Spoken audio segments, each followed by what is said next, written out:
అర్థమైందా? ఏదో విజయప్రసాద్ రెడ్డి గారి జేబులో తీసి పెడుతున్నారు అనుకోకండి. నా ఒక్కడిదే కాదు, నాతో పాటు ఎంతోమంది అక్క చెల్లెమ్మలు, ఎంతోమంది అన్నదమ్ములు వాళ్ళ కష్టార్జితాన్ని ఇక్కడ వెచ్చించి వచ్చిన పిల్లలందరికీ ఉచితంగా భోజనం పెట్టాలని నేను నిర్ణయం చేశారు కనుక అందరి కష్టార్జితంతో కూరగాయలు ఒక కుటుంబం, నూనె మరొక కుటుంబం, బియ్యం కొన్ని కుటుంబాలు, ఇలా అందరూ పంచుకొని చేస్తున్నటువంటి పని ఇది. కాబట్టి ఒక్క రూపాయి కూడా ఇక్కడ ఏం కాకూడదు, వృధా కాకూడదు. లెక్క ఉంది, ప్రతిదానికి మనం ఏం చెప్పాలి, లెక్క చెప్పాలి. కాబట్టి దయతో ఆ విషయంలో కొంచెం శ్రద్ధ వహించండి. ఏది మనం వృధా చేయొద్దు. అలాగే సెల్ ఫోన్లు పట్టుకొని పైన మీ పిల్లలు ఆడుకుంటున్నారని విన్నాను. మరి మీ ఫర్ యువర్ ఇన్ఫర్మేషన్ బెత్తం తీసుకోవాల్సి ఉంటుంది. తర్వాత మీరు బాధపడొద్దు, నేనే తీసుకుంటాను బెత్తం. పిల్లలను కూడా తీసుకొచ్చి ఇక్కడ కూర్చోబెట్టాలి. మీరు బెత్తం అటు తిరిగి ఇటు తిరిగి ఆ పిల్లల తల్లిదండ్రుల మీదకి వస్తుందేమో చూసుకోండి. అలా చేయొద్దు. మనం వచ్చింది ఎందుకు చెప్పండి, దేవుని మాటలు వినడానికి కదా. ఇంత మంచి సమయాన్ని మనం వృధా చేసుకుంటే అది మంచి పద్ధతి అది కాదు కదా. అందుకే పౌలు భక్తుడు అన్నాడు, సాత్వికమైన మనస్సుతో మీ యొద్దకు రావాలా, బెత్తం పట్టుకొని రావాలా అని అడిగాడు. ఈ రోజుల్లో ఎలా ఉన్నారంటే, నువ్వు బెత్తాలు పట్టుకొస్తే మేము సంఘాలు మారుస్తామంటారు. నేను అస్సలు పట్టించుకోను. అందులో నేను పేరెన్నిక కన్నవాడను. నువ్వు సంఘాలు మారుస్తావో, సంతలో పోతావో, ఎక్కడ పోతావో అస్సలు పట్టించుకోను. దేవుడు చెప్పమన్నది చెప్పటంలో ఏమాత్రం వెనకడుగు వేయటం ఉండదు. సో మొమాటము లేని బోధ, ముఖం మీద చెప్పే బోధ ప్రారంభం నుండి మనకు అలవాటు. మీరు కూడా అలవాటు పడిపోయారు. ఇంకా కొత్తగా చెప్పాల్సింది ఏం లేదు కనుక ప్రార్థన చేసుకుని వాక్య ధ్యానంలోనికి అడుగు పెడదాం. అందరూ కూడా శ్రద్ధగా వినండి దేవుని మాట. ఆయన మనతో మాట్లాడినప్పుడు మనం మౌనంగా ఆయన మాట విని లోబడి బాగుపడి ఉన్నత స్థితిలో నిలబడాలి. చెబుతున్నాను కదా, జీవితం మాయ, చాలా మెల్లిగా కరిగిపోద్ది, కొవ్వొత్తి మాదిరిగా. అలా కరిగిపోయే లోపు దాన్ని ఏం చేయాలి, సద్వినియోగం చేసుకోవాలి. దుర్వినియోగం చేసుకోకూడదు. ఏం చేయాలి, సద్వినియోగం చేసుకోవాలి. కాబట్టి మీరందరూ కూడా మీ యొక్క జీవితాన్ని సద్వినియోగం చేసుకునే విధంగా ఈ మాటలు విని వృద్ధి పొంది బలపరచబడి స్థిరపరచబడాలని కోరుతూ వాక్య ధ్యానంలో అడుగు పెడుతున్నాను. దయచేసి శ్రద్ధగా భక్తితో చెప్పబడుతున్న సంగతులు అలాగున్నవా లేవా అని నిశితమైన పరిశీలన దృక్పథంతో దేవుని మాటలు విని మీరందరూ వర్ధిల్లాలి, ఆశీర్వదింపబడాలని మనస్ఫూర్తిగా కోరుతున్నాను. ప్రార్థన. పరిశుద్ధుడ ప్రేమగల తండ్రి, దయగల దేవ, కృపగల ప్రభువా, మీ పవిత్ర నామానికి స్తుతులు స్తోత్రాలు చెల్లిస్తున్నాం. ఈ ఉదయకాల సమయంలో విలువైన మీ వర్తమానాన్ని మీ పిల్లలకు అందించడానికి మమ్మల్ని నిలబెట్టుకున్నందుకు స్తోత్రం తండ్రి. ప్రతి సంవత్సరం కంటే ఘనంగా ఈ సంవత్సరం అనేక మంది పిల్లల్ని ఇక్కడ వరకు నడిపించారు తండ్రి. వారికి అనేకమైన విధాలుగా తండ్రి సత్యవాక్యమును ఉపదేశింపజేస్తున్నారు.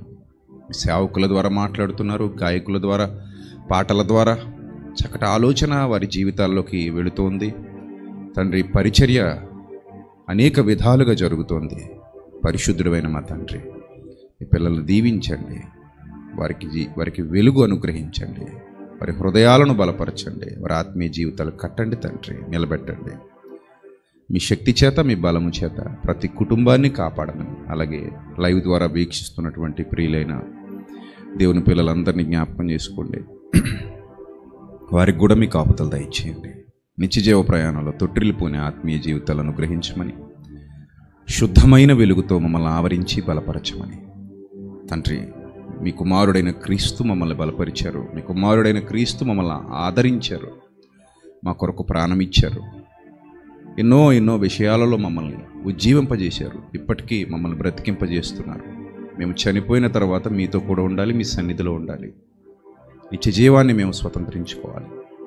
బలమైన పాత్రలుగా, అర్హమైన పాత్రలుగా మమ్మల్ని మలిచి నిలబెట్టి నడిపించమని యేసుక్రీస్తు ప్రభు వారి దివ్యనామంలో మీ ఆత్మాభిషేకాన్ని అర్థిస్తూ, మీ ఆత్మ సహాయాన్ని కోరుతూ ఈ ప్రార్థన మనవులు సమర్పించి మీ వద్ద నుండి జవాబు పొందుకుంటున్నాం మా కన్న తండ్రి. ఆమేన్.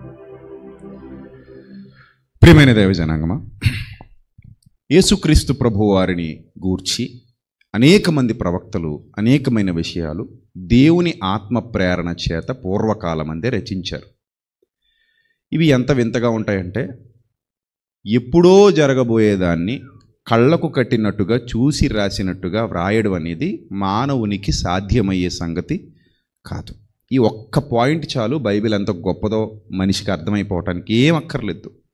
కొన్ని వందల సంవత్సరాల తర్వాత జరగబోయే సంగతిని కొన్ని వందల సంవత్సరాల ముందే మక్కి క్లియర్గా వ్రాసేయడం అనే ఒక్క పాయింట్ ప్రపంచం ఆలోచిస్తే బైబిల్ని ఒక్క ముక్క కూడా ఎవ్వడు ఏమీ అనడు. ఇది దైవ గ్రంథం అని ఖచ్చితంగా ఒప్పుకొని తీరుతాడు. చాలాసార్లు చెప్పాను, కన్యక గర్భవతి అయి కుమారుని కనును అని యెషయా గారు చెప్పినటువంటి మాట దాదాపు దానికి దీనికి మధ్య ఉన్న అంతరం ఎంత అని చెప్పాను? 700 సంవత్సరాల పూర్వం. 700 ఏళ్ళు అంటే మాటలా చెప్పండి అసలు. 700 ఏళ్ళు అంటే మాటలా? 700 ఏళ్ల ముందు ఒక కన్య గర్భవతి కాబోతుంది, ఆమె కుమారుని కనబోతుంది అని వ్రాయడం లిఖితపూర్వకంగా, మళ్ళీ ఏదో మాట చెప్పి వదిలేయటం కాదు, లిఖితపూర్వకంగా వ్రాసి గ్రంథస్థం చేసి అందరికీ ఇచ్చి వారం వారం సమాజ మందిరాల్లో చదువుకోండ్రా నాయన అని ఇవ్వడం అనేది సామాన్యమైన సంగతి కాదది. అలాంటి ఒకటా రెండా కొన్ని వందలు ప్రవచనాలు ఉన్నాయి. ఈ ప్రవచనాలన్నీ నెరవేరాయి. అక్షరార్థంగా, ఆత్మీయార్థంగా, బలంగా, స్ట్రాంగ్గా, రుజువులతో, ఆధారాలతో కళ్ళ ముందు సాక్షాత్కరించాయి. అది ఒక్కటి చాలదా ఇది దేవుని గ్రంథం అని చెప్పడానికి?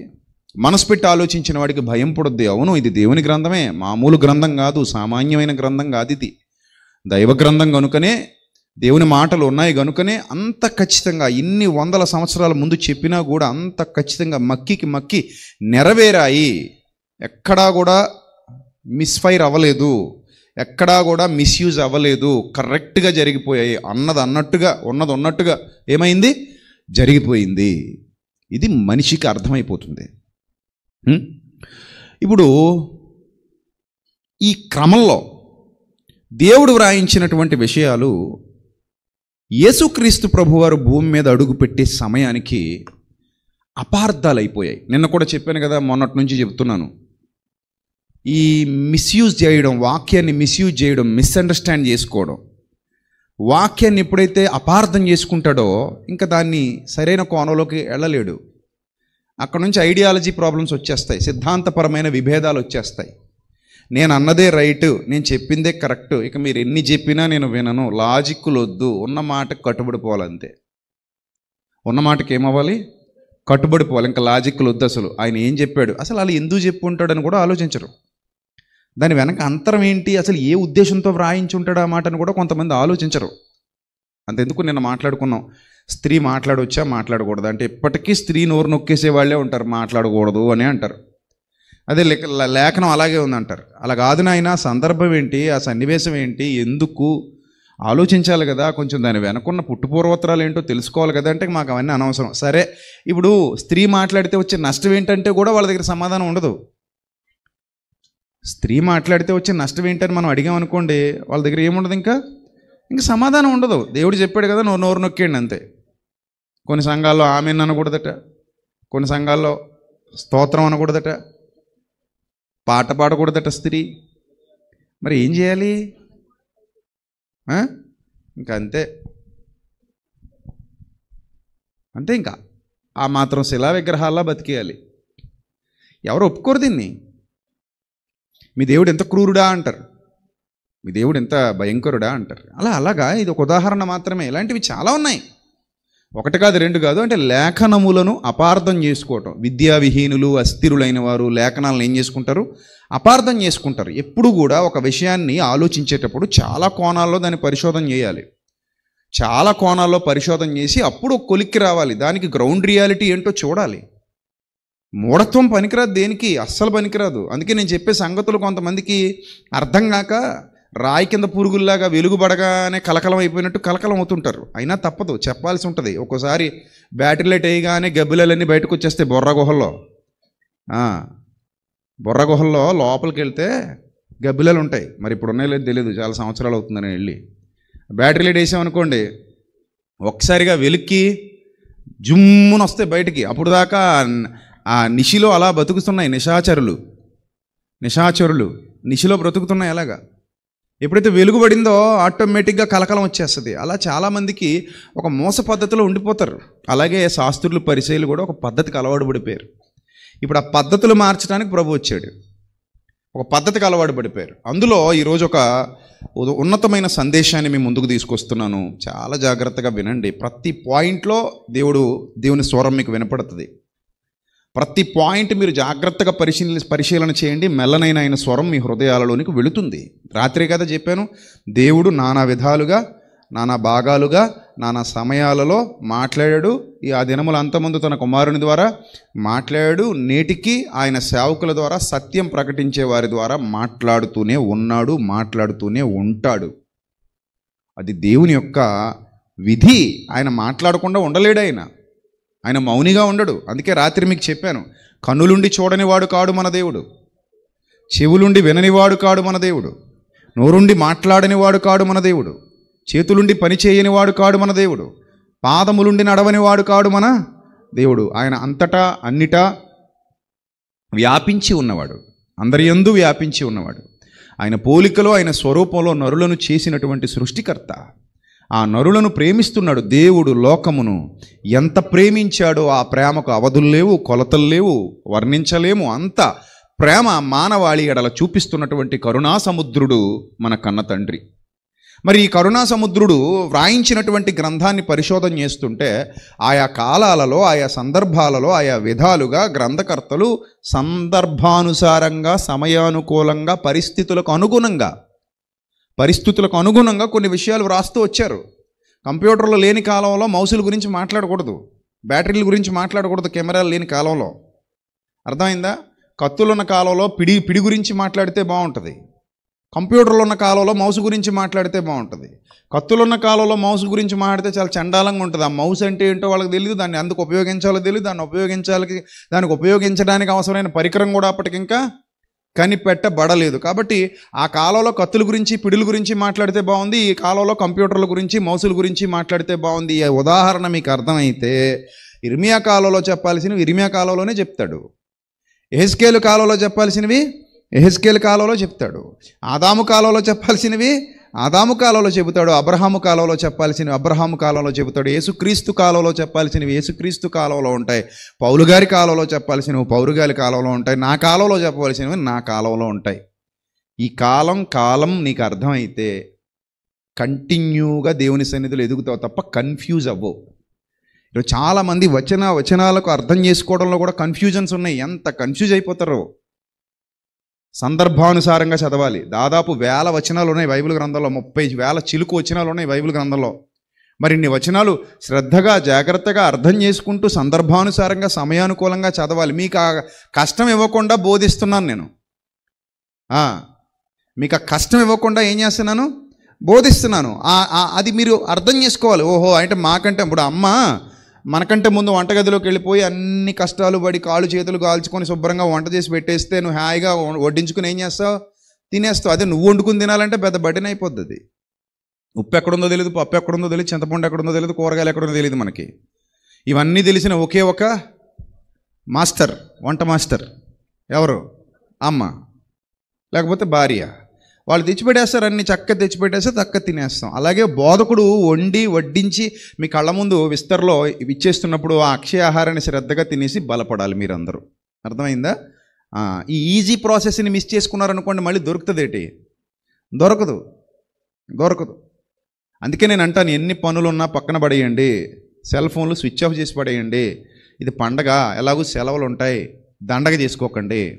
సత్యవాక్యం వినండి. ఎంతోమంది పిల్లలు మీకోసం శ్రమిస్తున్నారు, ఎంతోమంది పిల్లలు మీకోసం కష్టపడుతున్నారు, మీకోసం ప్రార్థించే వాళ్ళు దేశ విదేశాల్లో ఉన్నారు.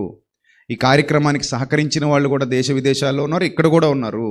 వాళ్ళ కష్టార్జితం, వాళ్ళ రెక్కల కష్టం ఇక్కడ ఖర్చు చేసి మీ అందరికీ సత్యం వినిపించాలన్న దేవుని మాటకు కట్టుబడి విధేయులై, అయ్యో సువార్తను ప్రకటింపకపోయిన ఎడల నాకు బాప్తిస్మం పొందిన నాకు శ్రమ, నేను దేవునికి వాగ్దానం చేశాను, తండ్రి నీ సత్యము ప్రకటించవలసిన భారము నేను ఎత్తుకుంటున్నాను, నా కాడి సులువుగాను నా భారము తేలికగాను ఉన్నది కనుక నేను ఇతరులకి ఈ సత్యాన్ని వ్యాపింపజేస్తానని దేవునికి మాటిచ్చాను, మాట నిలబెట్టుకుంటాను అని కష్టపడుతున్నటువంటి పిల్లలు.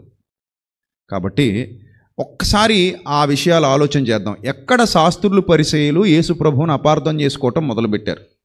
వాళ్లకు నానుడేంటి, ఏది నాటబడింది, ఎలా అపార్థం చేసుకున్నారు? విద్యావిహీనులు, అస్థిరులైన వారు తక్కిన లేఖనములను అపార్థము చేసినట్లు వీటిని అపార్థం చేస్తారంటే అప్పటికే చాలా లేఖనాలు ఏమైపోయాయట?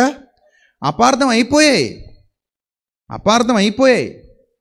నిన్న మధ్యాహ్నం ఇక్కడ జరిగిన డిస్కషన్కి ఎంతమంది పాజిటివ్ కామెంట్స్ చేశారంటే, ఎంతమంది పాజిటివ్గా రెస్పాండ్ అయ్యారంటే, అసలు ఇన్నాళ్ళ మా తుప్పు వదిలిపోయింది అన్నయ్య అని. నిజం, చాలామంది ఆనందపడ్డారు. నేను అన్నాను ఇలాంటివి ప్రతిరోజు ఉంటాయి, ఈరోజు మధ్యాహ్నం కూడా ఉంటుంది. అంటే డిఫరెంట్ జోనర్స్లో డిఫరెంట్ టాపిక్స్. అంటే మా అంతా నిన్న ఆడాళ్ళ మీద నడిచింది, ఒకరోజు మగాళ్ళ మీద కూడా నడిస్తే ఎంత బాగుంటుంది? ఎరా నాన్న, బాగుంటుందా? బాగా తమ్ముళ్ళు చెప్పాలి, మీరు బాగుంటుందా? మరి మీ ఆవిడని తీసుకొచ్చి కూర్చోబెట్టాలి కదా, ఇప్పుడు లైవ్లో చూస్తుందట. సో ఒకరోజు మగాళ్ళ మీద కూడా నడవాలి. మరి బాబాలు ఉన్నారు కదా ఇక్కడ, ఉన్నారు లేదా? ఉంటారు లేదా బాబాలు? ఎందుకుంటారు? బోలెడంతమంది బాబాలు ఉంటారు. శాఖరాలు ఆవిడ అవుతుంది బాబా అంటే, చాలామంది ఉంటారు బాబాలు. సో మరి ఇవన్నీ కూడా అవసరం మనకి. ఒక మోస పద్ధతులు వెళ్ళిపోకూడదు. బైబిల్ దగ్గర పెట్టుకొని జ్ఞానంతో, వివేకంతో మన జీవితాన్ని పరీక్షించుకుంటూ ముందుకు నడవాలి. రైట్, ఇప్పుడు ఆ వచ్చిన ఒకసారి చూద్దాం. పేతురు గారు రాసినటువంటి సబ్జెక్టులోకి వెళ్ళిపోతున్నాను. జాగ్రత్తగా ప్రతి విషయాన్ని జాగ్రత్తగా పరిశోధన చేయండి. పేతురు గారు రాసినటువంటి 2వ పత్రిక 3వ అధ్యాయము 15వ వచనం నుంచి త్వరగా చదవాలి. పేతురు గారు రాసినటువంటి 2వ పత్రిక 3వ అధ్యాయము 15వ వచనం. మరియు మన ప్రభు యొక్క దీర్ఘశాంతము రక్షణార్థమైనదని ఎంచుకోండి. ఎవరో కూడా పేటరేగిపోవద్దని చెప్తున్నాడు. ఇంత దీర్ఘశాంతంగా ఉన్నాడేంటి నాయన, ఇంత కూల్గా ఉన్నాడేంటి అంటే మనకు భయపడో లేకపోతే మనం అంటే ఏదో అయిపోయో కాదు. ఆయన వెయిట్ చేస్తున్నాడు. ప్రతిదానికో సమయం ఉంటుంది, ఇంకా సమయం ఇద్దామని వెయిట్ చేస్తున్నాడు. ఆయన దీర్ఘశాంతం ఏంటిదటది? రక్షణార్థమైందట. నెక్స్ట్, అలాగూ మన ప్రియ సహోదరుడైన పౌలు కూడా తనకు అనుగ్రహింపబడిన జ్ఞానము చొప్పున మీకు వ్రాసి ఉన్నాడు. వీటిని గూర్చి తన పత్రికలన్నిటిలో బోధిస్తున్నాడు. అయితే వాటిలో కొన్ని సంగతులు గ్రహించుటకు కష్టమైనవి. అంటే అన్ని సంగతులు గ్రహించటానికి సులభంగా ఉండవు, గ్రహించుటకు కష్టమైనవి. వీటిని విద్యావిహీనులు, అస్థిరులైన వారు తక్కిన లేఖనములను అపార్థము చేసినట్లు తమ స్వకీయ నాశనమునకు ఏం చేస్తారట? అపార్థం చేస్తారు. జాగ్రత్తగా చూసుకోవాలి మనం. ఏం చేస్తారని రాయబడింది ఇక్కడ? అపార్థం చేస్తారు. ఇది ఎప్పటి నుంచి వస్తుంది? యూదులు, శాస్త్రులు, పరిసయ్యులు ఆ కాలం నుంచి యేసుప్రభు కాలం వరకు దేవుని మాటలు అర్థమయ్యాయా, అపార్థమయ్యాయా? ఏమయ్యాయి? అర్థమయ్యాయా, అపార్థమయ్యాయా? అపార్థం ఎక్కువైపోయినాయి. అర్థమైతే సమస్య లేదు కదా, అపార్థాలు అయిపోయినాయి. ఈరోజు క్రైస్తవ సమాజం కూడా కొన్ని సంగతుల్ని సమాజానికి అపార్థం చేయించేసింది, దగ్గరుండి మరి అపార్థం చేయించింది. అందుకే చాలామంది అన్య సోదరులు కూడా అపార్థం చేసుకుని క్రీస్తుని ద్వేషించడం మొదలు పెట్టాల్సిన పరిస్థితి వచ్చింది. చాలా అపార్థాలు అయిపోయాయి. మరి ఇన్ని అపార్థాల మధ్యలో అర్థం చేయించాలంటే ఆనాడు యేసుక్రీస్తు ప్రభు ఎలాగైతే శాస్త్రులు, పరిసయ్యుల నుంచి వ్యతిరేకతలు ఎదుర్కొన్నాడో మనమందరం కూడా అలాంటి వ్యతిరేకతలు ఎదుర్కోవాల్సి ఉంటుంది. సత్యం చెప్పేటప్పుడు కొన్ని ఇబ్బందులు వస్తాయి, సత్యం చెప్పేటప్పుడు కొన్ని నిందలు వస్తాయి, సత్యం చెప్పేటప్పుడు కొంత వ్యతిరేకత వస్తుంది. అయినా వాటన్నిటిని భరించాలి, ఆ నిందలు భరించాలి, అవమానాలు భరించాలి, ఆ కల్పిత మాటలు, లేని వార్తలు మన మీద పడుతూ ఉంటాయి. భరించాలి, భరిస్తూ సత్యం చెబుతూ ముందుకు వెళ్ళాలి. ఈ అపార్థాల పరంపర ఎప్పటి నుంచి కొనసాగుతూ వచ్చిందంటే ధర్మశాస్త్రం ఇవ్వబడిన దగ్గర నుంచి కొనసాగుతూ వచ్చింది. అంతకుముందు అపార్థాలకు తావులేదు, ఎందుకంటే అంతకుముందు లేఖనాలు భూమి మీదకి రాలేదు. ఎప్పుడైతే ధర్మశాస్త్రం మోషే ద్వారా ఇశ్రాయేలీలకు అనుగ్రహింపబడిందో అప్పటి నుండి అపార్థాల పరంపర కొనసాగుతుంది. నేటికి ఆ పరంపర కొనసాగుతూనే ఉంది. విచారకరమైన విషయం ఏమిటంటే నేటికి ఆ పరంపర ఏమవుతుంది? కొనసాగుతూనే ఉంది. ఇప్పుడు కొన్ని విషయాలు మనం గమనిద్దాం. బైబిల్ గ్రంథంలో యెషయా భక్తుడు ఒక అద్భుతమైన మాట రాశాడు. యెషయా భక్తుడు 53వ అధ్యాయము 4వ వచనంలో వ్రాయబడినటువంటి మాట. యెషయా గ్రంథం 53వ అధ్యాయము 4వ వచనం ఒకసారి అందరూ ఓపెన్ చేయండి. నిశ్చయముగా అతడు మన రోగములను భరించెను. మన రోగాలను అతడు భరిస్తాడు. ఇది ప్రవచనం. It was a ప్రొఫెసీ. అతడు నిశ్చయముగా మన రోగాలను ఏం చేస్తాడు? భరిస్తాడు, మన వ్యసనాలు వహిస్తాడు. అయినను ఇంత చేసినా కూడా మన రోగాలు భరిస్తాడు, మన వ్యసనాలు వహిస్తాడు. అయినను మొత్తబడిన వానిగాను, దేవుని వలన బాధింపబడిన వానిగాను, అంటే దేవుడే శిక్ష విధించిన వ్యక్తిగాను, దేవుని వలన శ్రమనొందిన వానిగాను మన మతని ఎంచితిమి. అసలు ఈ ఒక్క పాయింట్ క్లియర్గా ఆలోచించండి. 700 ఏళ్ల ముందు ఒక మామూలు సాదాసీదా వ్యక్తి ప్రవక్తగా మారి 700 ఏళ్ల తర్వాత జరగబోయే ఒక పిక్చర్ని కళ్ళ కట్టినట్టు చూపించాడు. ఈ ఒక్కటి ఎంత నిజమంటే కుమ్రాన్ కేవ్స్లో మీరు ఇంటర్నెట్లోకి వెళ్ళి సెర్చ్ చేయండి. కొంతమంది గొర్రెల కాపరులు గొర్రెలు మేపుకుంటూ రాళ్ళు విసురుతున్నారట గుహల్లోనికి. బళ్ళమని సౌండ్ వచ్చింది. వీలైతే నెట్లో ఆ ఫోటో ఉంటుంది, చూపిస్తారు మీకు. మీరు అలర్ట్గా ఉండాలి నాన్న, ఏదైనా చెప్పినప్పుడు మీరు అలాగా బఠానీలు తినకుండా. 3 ఉన్నారు అక్కడ, 4 5 టీము, రెడీగా ఉండండి బాబు. సో ఒక రాయి విసిరితే అది వెళ్ళి సౌండ్ వచ్చిందట.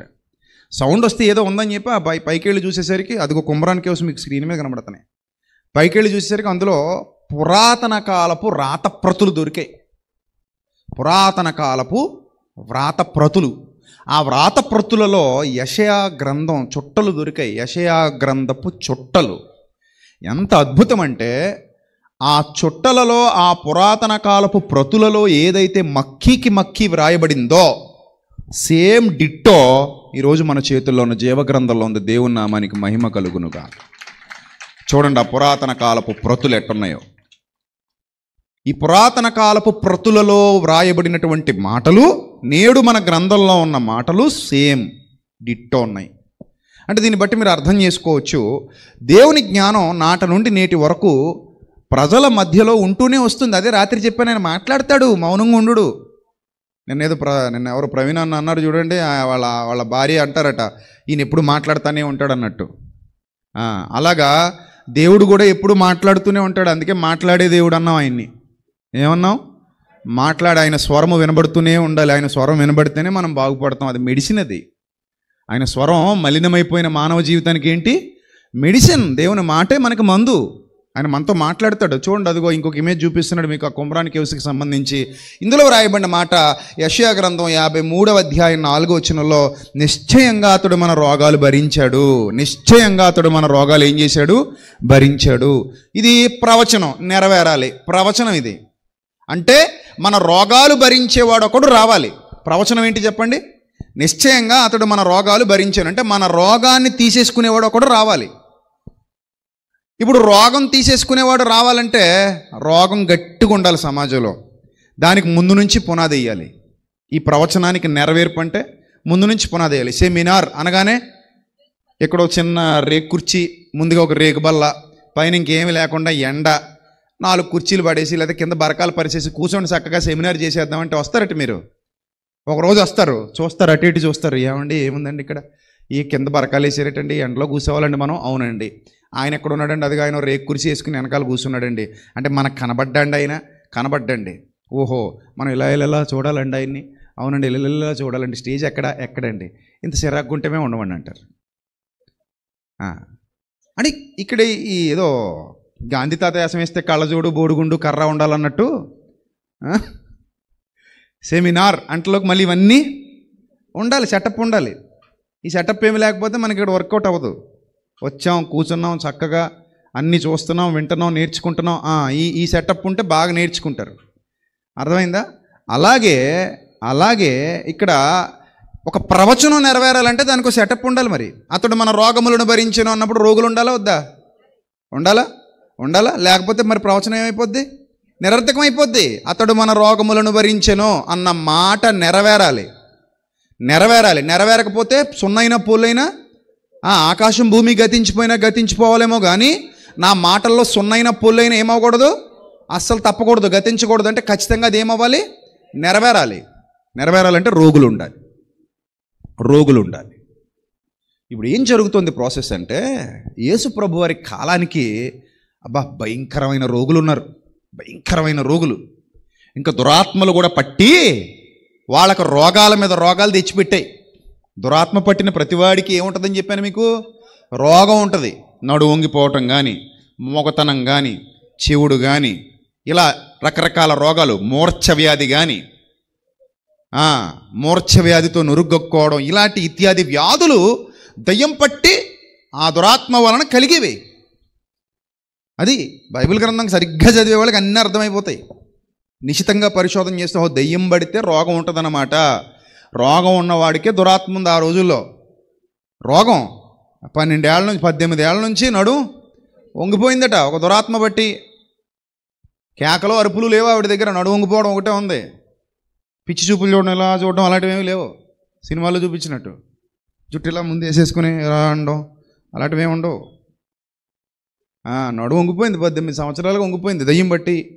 ఒకడికేమో మూర్ఛరోగం, నురుగ్గొక్కుంటున్నాడు. ఒకడికేమో మోగతనం వచ్చేసింది, గొంతు పోయింది దయ్యం బట్టి. ఒకడికేమో చెవుడు వచ్చేసింది.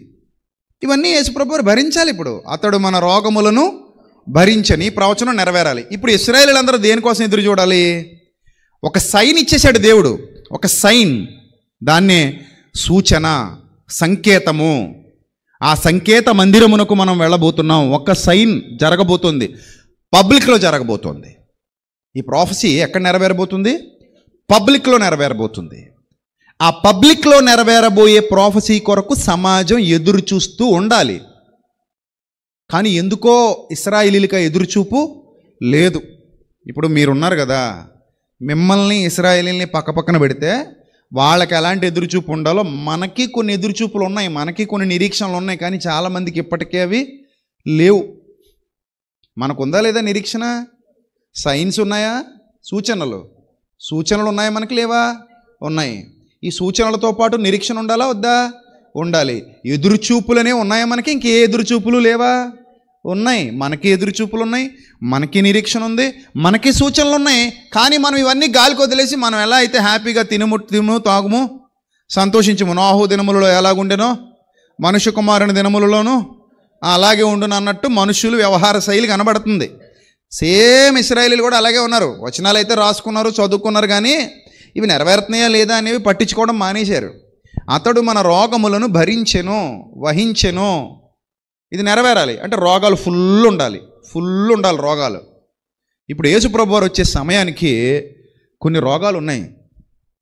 ఏ మానవుడు వాటిని స్వస్థపరచజాలడు.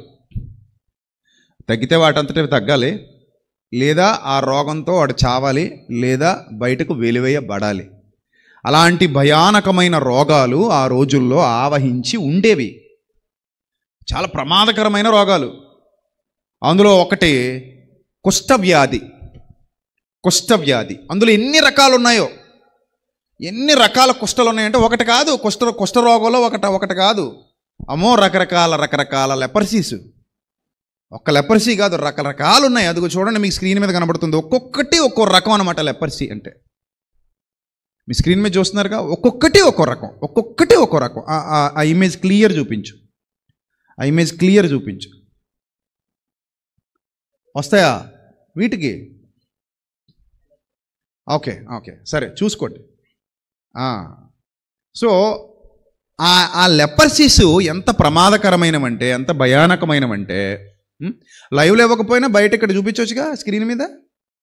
లైవ్లో ఆపేసి స్క్రీన్ మీద చూపించండి, ఇబ్బంది ఏముంది? కొన్ని లైవ్లో ఇవ్వాల్సినవి లైవ్లో ఇవ్వండి, లైవ్లో ఇవ్వకూడనివి ఇక్కడ ఇవ్వండి.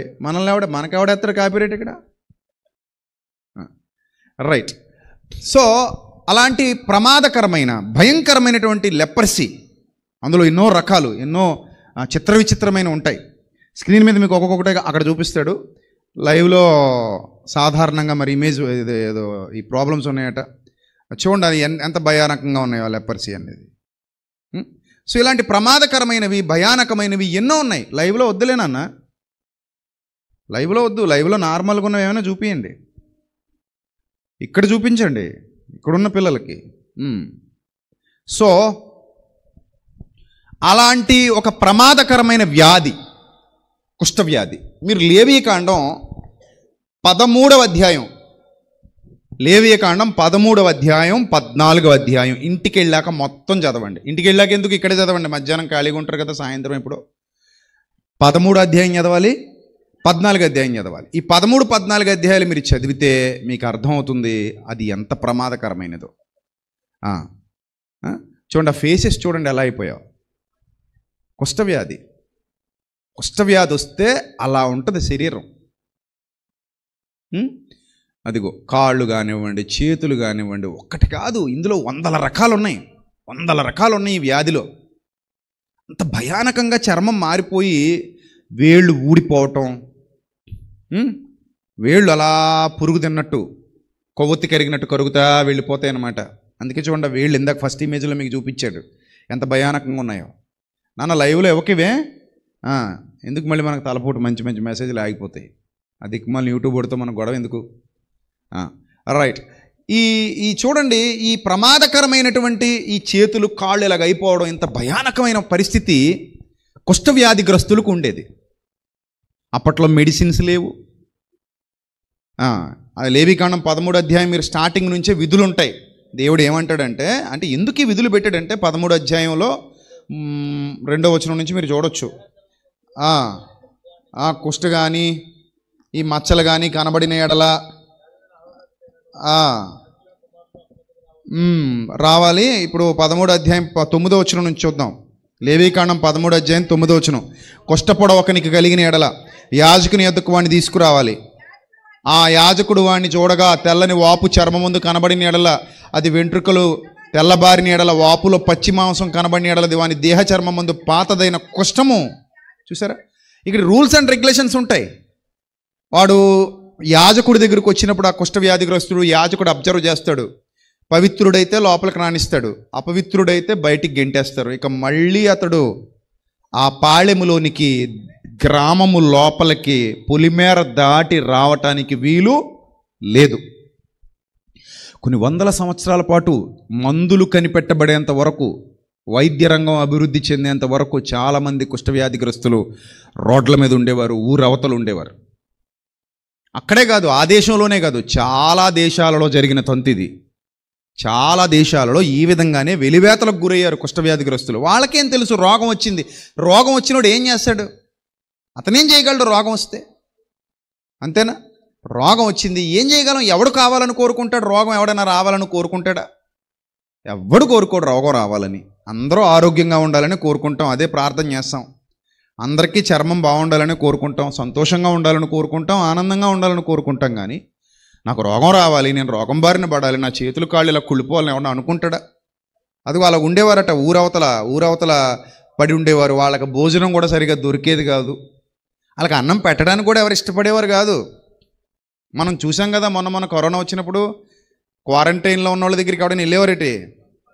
పొర్రపాటును కూడా ఎవడ వెళ్ళలేదు. రెడ్ ఏరియా, ఇదే రెడ్ జోను.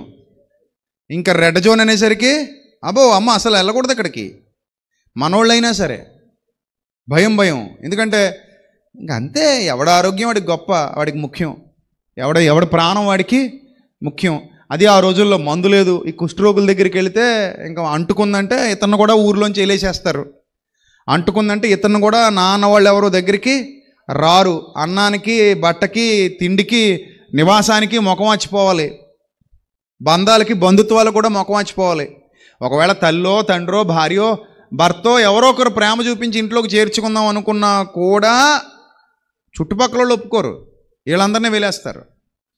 మరి ఆ రోజుల్లో ఇలాంటి గడ్డు పరిస్థితుల్లో అందరికీ ఆ వ్యాధి సంక్రమించకుండా ఉండేందుకు వారిని వెలివేయటం, వారిని కొన్నాళ్ళు క్వారంటైన్లో ఉంచటం.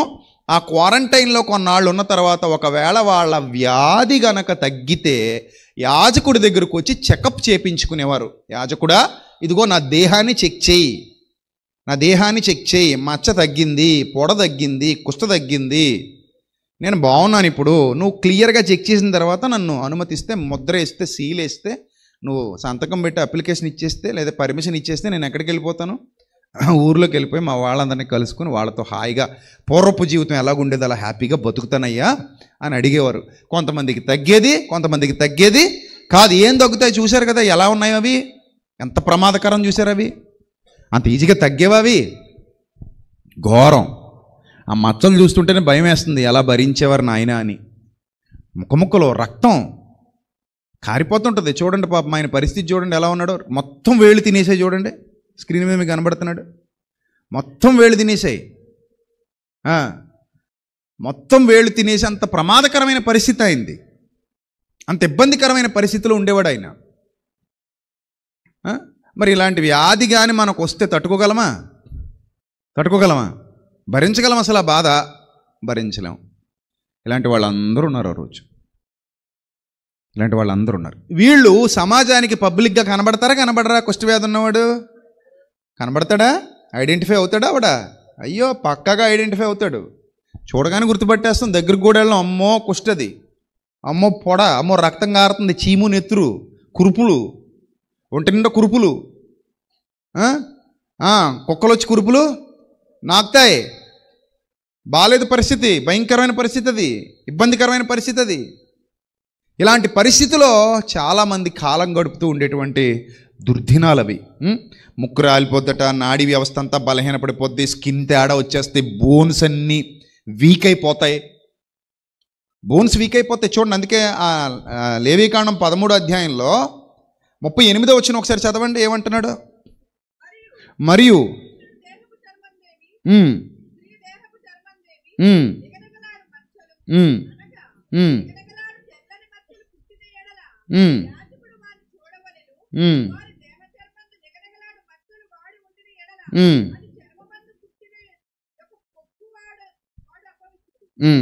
అది చర్మమందు పుట్టిన ఒక పొక్కు, వాడు పవిత్రుడు.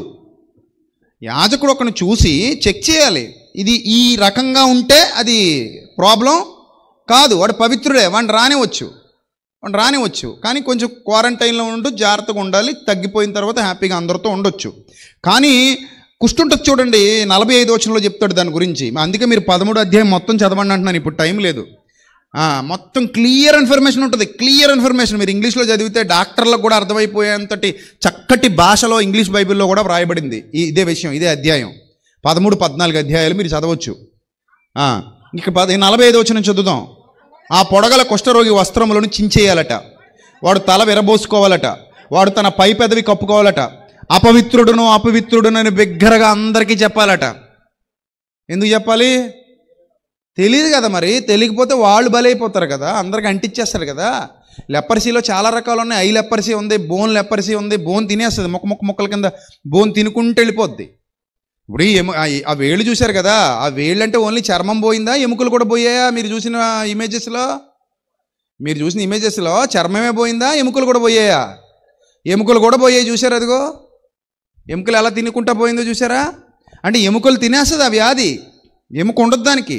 అసలు 18-19 సెంచరీ వరకు కూడా, 18th సెంచరీ 19th సెంచరీ వరకు కూడా మందు లేదు దీనికి. ఆ తర్వాత థెరపీస్ వచ్చాయి. 2 years పాటు మందులు వాడాలి కుష్ఠవ్యాధి వస్తే. దగ్గర 2 ఏళ్ల పాటు మందులు వాడితే అప్పుడు అది తగ్గుముఖం పట్టే అవకాశం ఉంది. అప్డేటెడ్ ఇప్పుడు కొంచెం మందులు లభిస్తున్నాయి, వ్యాక్సిన్స్ అవి వస్తున్నాయి చాలా రకాల వ్యాధులకి.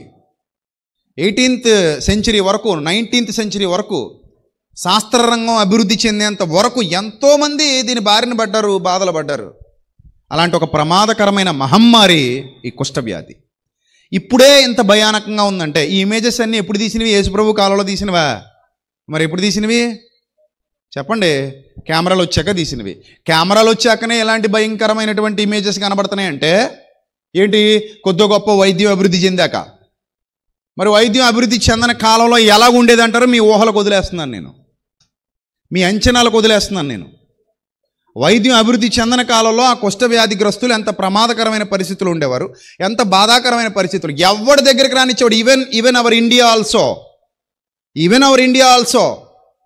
చూపించండి, భారతదేశం మొత్తంలో కుష్ఠవ్యాధిగ్రస్తుల్ని హక్కును చేర్చుకుని సేద తీర్చిన మహానుభావుడు ఒకడున్నాడు. ఎవడుండడు? మహానుభావురాలు ఒకటి ఉండేది, ఎవడుండడు. కానీ ఒకడున్నారు, లాస్ట్లో చూపిస్తాను నేను. ఎవడుండడు. ఎందుకంటే అంత సాహసం ఎవడు చేయలే. అంత సాహసం చేయాలంటే వాళ్ళకంత ఇన్స్పిరేషన్ ఇచ్చినోడు ఉండాలి వెనకాల. అర్థమైందా? సో అలాగే ఎవరు లేరు, అందరూ వెలివేసేసేవారు. వెలివేసేస్తే ఊరవతలకు పోయేవారు, ఊరవతల బడి ఉండేవారు. అలాంటి దిక్కుతోచని పరిస్థితులు, దిక్కుమాలిన పరిస్థితులు, కాయలాగా వచ్చేస్తే చర్మం మీద, అది కూడా లెపర్సీయే. ఒకసారి ఒక అబ్బాయిని చూశాను నేను, ఒంటి నిండా కాయలే, గుత్తుగుత్తుల్లాగా ఇంతంత కాయలు, మొత్తం ఒళ్ళంతా ఉంటాయి, తల మీద కూడా ఉంటాయి. అసలు ఎంత భయం వేస్తుంది, ఎంత బాధ వేస్తుంది అంటే అర్రే అనిపిస్తుంది. ఇప్పుడు చర్మం నున్నగా ఉంది కాబట్టి పౌడర్ రాసేస్తున్నాం, క్రీమ్ రాసేస్తున్నాం, చక్క సబ్బెట్టి తోముకుంటున్నాం. ఎక్కడొక్కాయ ఉంటే ఈ కాయల మధ్యలోకి వేలు వెళ్తుంది. సబ్బు నురగెళ్తుందా? కాయల మధ్యలోకి వేలెట్ట వెళ్తుంది, కాయల మధ్యలోకి సబ్బు నురగెట్ట వెళ్తుంది, కాయల మధ్యలోకి ఏమైనా ఒరిచిపోతే పుండు పడిపోతే క్రీమ్ ఎట్ట వెళ్తుంది. ఎంత బాధ అది! బతకాలా చావాలా తెలీదు కొన్ని రోగాలకి. చాలా ప్రమాదకరంగా ఉంటుంది పరిస్థితి. అందుకే ఆరోగ్యంగా ఉన్నవాళ్ళు ఆనందంగా ఉండడం అని చెప్తాను నేను. అయినా మనం ఏడుస్తుంటాం ఏదో దానికి. నీ ఏడుపులు తగలయ్యా. ఎంత హ్యాపీగా ఉన్నావు నువ్వు. వాళ్ళందరితో కంపేర్ చేసుకోవాలి. ప్రభా వాళ్ళతో పోల్చుకుంటే నేను చాలా హ్యాపీగానే ఉన్నాను నేను. కానీ మనకి ఎందుకో అవి గుర్తురావేంటో మరి. ఉన్న వాటిని చూసి ఆనందపడటం రాదు, లేని వాటిని చూసి ఏడవడమే వచ్చి మనకి. నేర్చుకోవాలి. ఉన్న వాటిని చూసి ఆనందపడటం నేర్చుకునేదే. లేని వాటి కోసం ఏడవడం ఎక్కడో నేర్చుకున్నావు, ఎవరో నేర్పేశారు నీకు అది. ఆ జబ్బు నీకు మీ ఇంట్లో వాళ్ళు నేర్పారో బయట వాళ్ళు నేర్పారో, లేని వాటి గురించి ఏడవడం నేర్పారు. కానీ ఉన్న వాటిని చూసి ఆనందపడడం నీకు ఎవరు నేర్పలా. కనీసం ఇప్పుడైనా నేర్చుకో. నేను నేర్పుతున్నాను. ఎన్నో సందర్భాల్లో ఎన్నో ప్రసంగాల్లో చెబుతానే ఉంటాను. మీకున్న వాటిని బట్టి ఏం చేయండి? ఆనందపడండి. మన ప్రభు చెప్పాడు, కలిగిన వాటితో తృప్తి పొంది ఉండండి. Be happy what you have. నువ్వు ఏదైతే కలిగి ఉన్నావో వాటితో నువ్వు ఎలా ఉండాలి? హ్యాపీగా ఉండు, తృప్తిగా ఉండు. నీకున్నవి చాలామందికి లేవు బయట. ఇది పచ్చి నిజం. ఇది నీకున్నవి చాలామందికి లేవు. వాళ్ళు లేక ఏడుస్తున్నారు, నువ్వు ఉండి ఏడుస్తున్నావు. ఏంటో మరి నాకు అర్థం కావట్లేదు. లేక ఏడ్చేవాడంటే ఒక అర్థం ఉంది, ఉండేందుకు ఏడుస్తావు?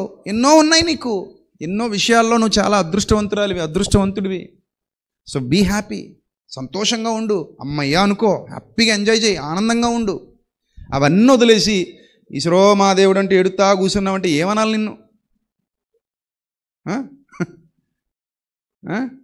సో చదవండి, అక్కడ ఏమంటాడంటే, వాడు అపవిత్రుడు గనక ఆ పొడగల కుష్ఠరోగి వస్త్రాలు చింపేయాలి. వాడు తన పై పెదవి కప్పుకొని అపవిత్రుడిని బిగ్గరగా తానే సమాజానికి చెప్పుకోవాలి. ఎందుకు? నా దగ్గర రాకండ్రా నాయన, నాలాగా మీరు బాధలు పడలేరు గనుక నన్ను వెలేసేయండి, నన్ను దూరం పెట్టేయండి, నన్ను ఎవ్వరు దగ్గర రానివ్వకండి అని అతడే సమాజానికి ఏం చేయాలట? ప్రకటించుకుంటూ తిరగాలట. నేను అపవిత్రుణ్ణి అని చెప్పుకుంటూ తిరగాలట. ఆ పొడవానికి కలిగిన దినములన్నీయు వాడు అపవిత్రుడయుండును. వాడు అపవిత్రుడు గనుక ప్రత్యేకంగానే నివసించాలి. వాని నివాసం పాళెమునకు వెలుపల ఉండాలి. వాడు అపవిత్రుడు కనుక ఎలా ఉండాలి? ప్రత్యేకంగా నివసించాలి. కెమెరామెన్ ఎక్కడికి పోయారు? వాడు అపవిత్రుడు కనుక ప్రత్యేకంగానే నివసించాలి. ఎక్కడుండాలట వాడు? పాళెము వెలుపల అంటే లోపలికి రావడానికి వీలు లేదు. అయితే ఇక్కడ ఒక చిక్కొచ్చి పడింది. ఎప్పుడైతే వాడు లోపలికి రావాలనుకుంటాడో అప్పుడు యాజకుడు కనపరుచుకోవాలి. యాజకుడు టెస్ట్ చేసి ఓకే చేసి సర్టిఫై చేసి ముద్రేసి లోపల తీసుకురావాలి. అప్పుడు కొన్ని బలులు కొన్ని నియమాలు ఉన్నాయి. పేదోడైతే ఒక లెక్క, డబ్బులున్నోడైతే ఒక లెక్క. అంటే ఇచ్చుకోలేనోడు పేదవాడైతే ఒక లెక్క, డబ్బులున్నోడైతే ఒక లెక్క. యాజకులకి ఆ కానుక చెల్లించి అతని చేత ముద్ర పొంది లోపలికి మళ్ళీ ఎంటర్ అవ్వాలి, మరలా తిరిగి ఊరిలోకి రావాలి. ఇక్కడ వచ్చిన చిక్కేంటంటే యాజకుడు చట్టాన్ని కరెక్ట్గా అమలు చేశాడు అనుకోండి, అంత కరెక్ట్గా జరుగుద్ది. యాజకుడు చట్టాన్ని కరెక్ట్గా అమలు చేయని కరప్షన్ గాడు అనుకోండి, కరప్ట్ అయిపోయినాడు అనుకోండి, చట్టం కరెక్ట్గా అమలవుద్దా? అమలవదు. ఈరోజు మన భారతదేశం ఇంతలా వెనకబడిపోవడానికి గల కారణం కరప్షనే కదా, కరప్టెడ్ పీపులే కదా. అందుకే కదా అభివృద్ధి పొందుతున్న దేశం అని నా చిన్నప్పటి నుంచి చెప్తున్నారు. అభివృద్ధి పొందిన దేశం అని ఎప్పుడు అంటారా అని ఆశగా ఎదురు చూస్తున్నాను. నేను చచ్చిపోయేదాకా ఇంకా అనరేమో నాకు డౌటే. మనోళ్ళందరూ అభివృద్ధి పొందిన దేశాలకి వెళ్ళిపోతున్నారు. ఆ అభివృద్ధి పొందిన దేశాల వైపు చూస్తూ మనం అప్పులు తెచ్చుకుంటున్నాం తప్ప ఎప్పుడు అభివృద్ధి పొందుతామో అర్థం కావట్లేదు. అప్పుడెప్పుడో దరిద్రుడు బ్రిటిషోడు తినేసాడని చెప్పి బాధపడ్డాం. ఆ తెల్లోడు తిన్నంతా తినేసి పోయాడు. మన నల్లోడు ఏమన్నా మేము తక్కువ తిన్నామని ఈడి తినడం మొదలెట్టాడు. ఆయన తరిమి కొట్టగలిగాం. ఈడు గాది కింద పంది కుక్కలాగా కదలడం మెదళ్ళు ఇక్కడే ఉంటాడు. ఈడు ఇక్కడే ఉండి ఎక్కువ తింటున్నాడు. అది మన పరిస్థితి, అది మన దౌర్భాగ్యం. సో ఇప్పుడు ఈ యాజకులు కూడా కరప్ట్ అయిపోయారు. కరప్ట్ అయిపోయినాడు ఏం చేస్తాడు? డబ్బులు ఎక్కువ పడేస్తే రాంగ్ సర్టిఫికెట్ ఇచ్చి లోపలికి రప్పించేస్తాడు. అలా రప్పించేస్తే ఈ లోపల ఉన్న వాళ్ళందరూ మళ్ళీ ఏమైపోతారు? కుష్ఠరోగులు అవుతారు. అప్పుడు రోగం తగ్గుద్దా ఎక్కువ అవుతుందా? ఎక్కువ అవుతుంది. ఒకవేళ వీడి మీద ఏమైనా ఇబ్బంది ఉందనుకోండి, అది మామూలు మచ్చ అయినా అని చెప్పి కుష్ఠమచ్చ అని చెప్పి ఏం చేస్తాడు? బయటికి వెళ్ళేసేస్తాడు. చూడండి, రాజు తలుచుకుంటే దెబ్బలకు కొదవా అని ఎన్ని ఇబ్బందికరమైన పరిస్థితుల్లో చూడండి. ఇలాంటి ఇబ్బందికరమైన పరిస్థితులు, ఇలాంటి అనారోగ్యకరమైన పరిస్థితులు ఆ రోజుల్లో ఉండేవి. ప్రజలు అలా ఉండేవారు. మరి ఏం చేస్తాం? ఉండేవారు. సో అలాంటి సిచ్యువేషన్స్లో చాలామంది ఇబ్బందులు పడుతున్నారు. చివరికి రాజులకు కూడా తప్పలేదు. ఇది కేవలం సామాన్య ప్రజలు అనుకున్నారు, రాజులకు కూడా తప్పలేదు. వ్యాధి బారిన పడి రాజులు కూడా చాలా ఇబ్బందులు పడ్డారు, చాలా ఇబ్బందులు. చూడండి, అది మీకు చూపించే ముందు 14వ అధ్యాయం, లేవీకాండం 14వ అధ్యాయం 2వ వచనం ఒకసారి చూడండి. మొదటి 2 వచనాలు చూడండి. ఇది మీకు మళ్ళీ కొత్త నిబంధనలో కూడా కనబడుతుంది. ఇదే విషయం మీకు కొత్త నిబంధనలో కనబడుతుంది. కొత్త నిబంధనలో యేసు ప్రభు ఆ పాత నిబంధనకు కట్టుబడిన వాళ్ళకి చెప్తాడు. ఇది మనకు లేదు. ఇది కొత్త నిబంధనలో వ్రాయబడిన, ఇది మన క్రైస్తవులకు సంబంధించిన మాట కాదు. ఇప్పుడు నీకు కుష్ఠవ్యాధి వచ్చినా నువ్వు ఏ యాజకుడి దగ్గరికి వెళ్ళక్కర్లే, ఎవరికి కనపరుచుకోక్కర్లే, డైరెక్ట్గా హాస్పిటల్కి వెళ్ళిపోయి మెడిసిన్ వాడేయచ్చు అంతే. కానీ ఆ రోజుల్లో లెక్కలు ఇవి కాదు. అందుకే బైబిల్ చదివేటప్పుడు ఎలా చదవాలని చెప్తాను నేను? సందర్భానుసారంగా కాలాన్ని పరిగణనలోకి తీసుకొని చదవండి. గుడ్డెద్దు చేలో పడ్డట్టుగా బైబిల్ పట్టుకుపోకండి అని చెప్తాను. ఇది అందరికీ అర్థమైతే క్రైస్తవ్యం ఎప్పుడో బాగుపడిపోయేది. అది ఎప్పుడు జరుగుద్దో మరి నేను కలగంటున్నాను. నా తండ్రి, నీ చిత్తము క్రైస్తవ సమాజంలో నా సహోదరుల మధ్య నెరవేరాలంటే ముందు నీ మాటలు అపార్థం కాకుండా వారికి ఏమవ్వాలి? అర్థం అవ్వాలి. అది అర్థం చేయించటమే నా లక్ష్యం. అది అర్థం చేయించడానికి ఎన్ని అవమానాలు వచ్చినా ఐ డోంట్ కేర్ ఎనీబడి, ఎన్ని నిందలు వచ్చినా ఐ డోంట్ కేర్ ఎనీబడి. చెప్పాల్సింది ధైర్యంగా సమాజంలో నిలబడి చెబుతూనే ఉంటాను. అర్థమయ్యేంత వరకు చెబుతాను. అపార్థమైన విషయాన్ని అర్థమయ్యేంత వరకు చెప్పటమే మన బాధ్యత. రైట్. ఇప్పుడు చూడండి 14వ అధ్యాయం మొదటి 2 వచనాలు. మరియు యెహోవా మోషేకు ఎలాగూ సెలవిచ్చెను, కుష్ఠరోగి పవిత్రుడని నిర్ణయించిన దినమున వాని గూర్చిన విధి ఏదనగా, యాజకుని యొద్దకు వాని తీసుకుని రావాలి.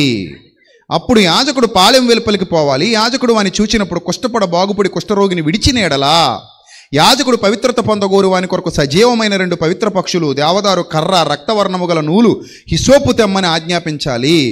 అప్పుడు యాజకుడు పారు నీటిపైన మంటి పాత్రలో ఆ పక్షులలో ఒకదానిని చంపనాజ్ఞాపించి సజీవమైన పక్షిని, ఆ దేవదారు కర్రను, రక్తవర్ణం గల నూలును, హిసోపును తీసుకుని పారు నీటిపైన చంపిన పక్షి రక్తంలో వాటిని సజీవమైన పక్షిని ముంచి కుష్ఠ విషయంలో పవిత్రత పొందగోరు వాని మీద 7 మార్లు ప్రోక్షించి వాడు పవిత్రుడని నిర్ణయించి సజీవమైన పక్షి ఎగిరిపోవునట్లు దాన్ని ఏం చేయాలి?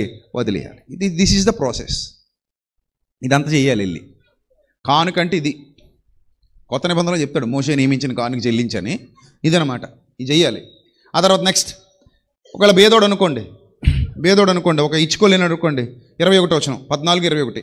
వాడు బేదవాడై పై చెప్పినదంతయు తేజాలని ఎడల, 14:21. వాడు బేదవాడై పై చెప్పినదంతయు తేజాలని ఎడల తన నిమిత్తం ప్రాయశ్చిత్తం కలుగుటకై వాడు అల్లాడించుటకు అపరాధ పరిహారార్థ బలిగా ఒక గొర్రెపిల్లను నైవేద్యంగా తూములో 10 వంతు నూనెతో కలిపిన గోధుమ పిండిని, ఒక అర్ధసేరు నూనె, వారికి దొరకగల 2 తెల్లగొవ్వలనే కానీ 2 పావురొప్పి పిల్లలనే కానీ, అనగా పాప పరిహారార్థ బలిగా ఒకదానిని, దహన బలిగా ఒకదానిని తీసుకుని రావాలి. ఇది process. This is the process. తగ్గితే ఒకటి, తగ్గపోతే మరొకటి, మొత్తం మీద ఊరవతల ఉండడం అనేది ఇక్కడ మనకి కనబడుతోంది. సో ఈ కుష్ఠవ్యాధితో నయమాను బాధపడ్డాడు, మీ అందరికీ తెలుసు. నయమాను చరిత్ర మీ అందరికీ తెలుసు. సైన్యాధిపతి సిరియా దేశానికి. కానీ అతను ఏ రోగంతో బాధపడుతున్నాడు? కుష్ఠరోగంతో బాధపడుతున్నాడు. కానీ చాలా మంచి బాడీ బిల్డరు, మంచి సమర్థుడు, శక్తివంతుడు, బలవంతుడు. కానీ అతను ఏం ఆవహించేసింది? కుష్ఠవ్యాధి ఆవహించేసింది.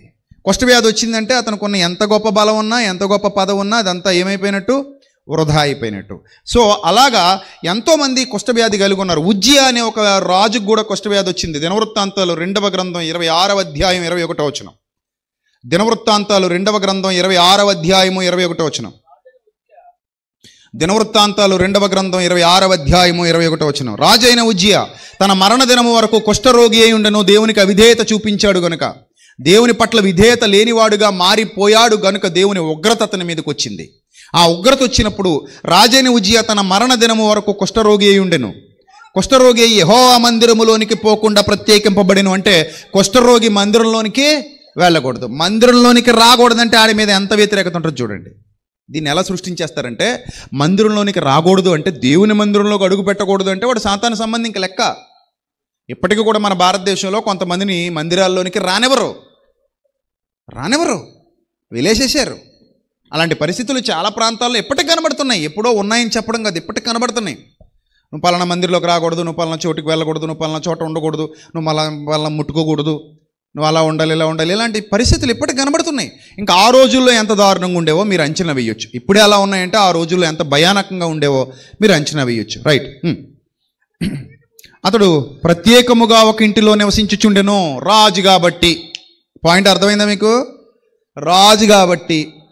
అదే మామూలుడైతే ఊరవతలకు పోవాలి, ప్రత్యేకమైన ఇల్లు, ఇంకా అందులోంచి బయటికి రాడు.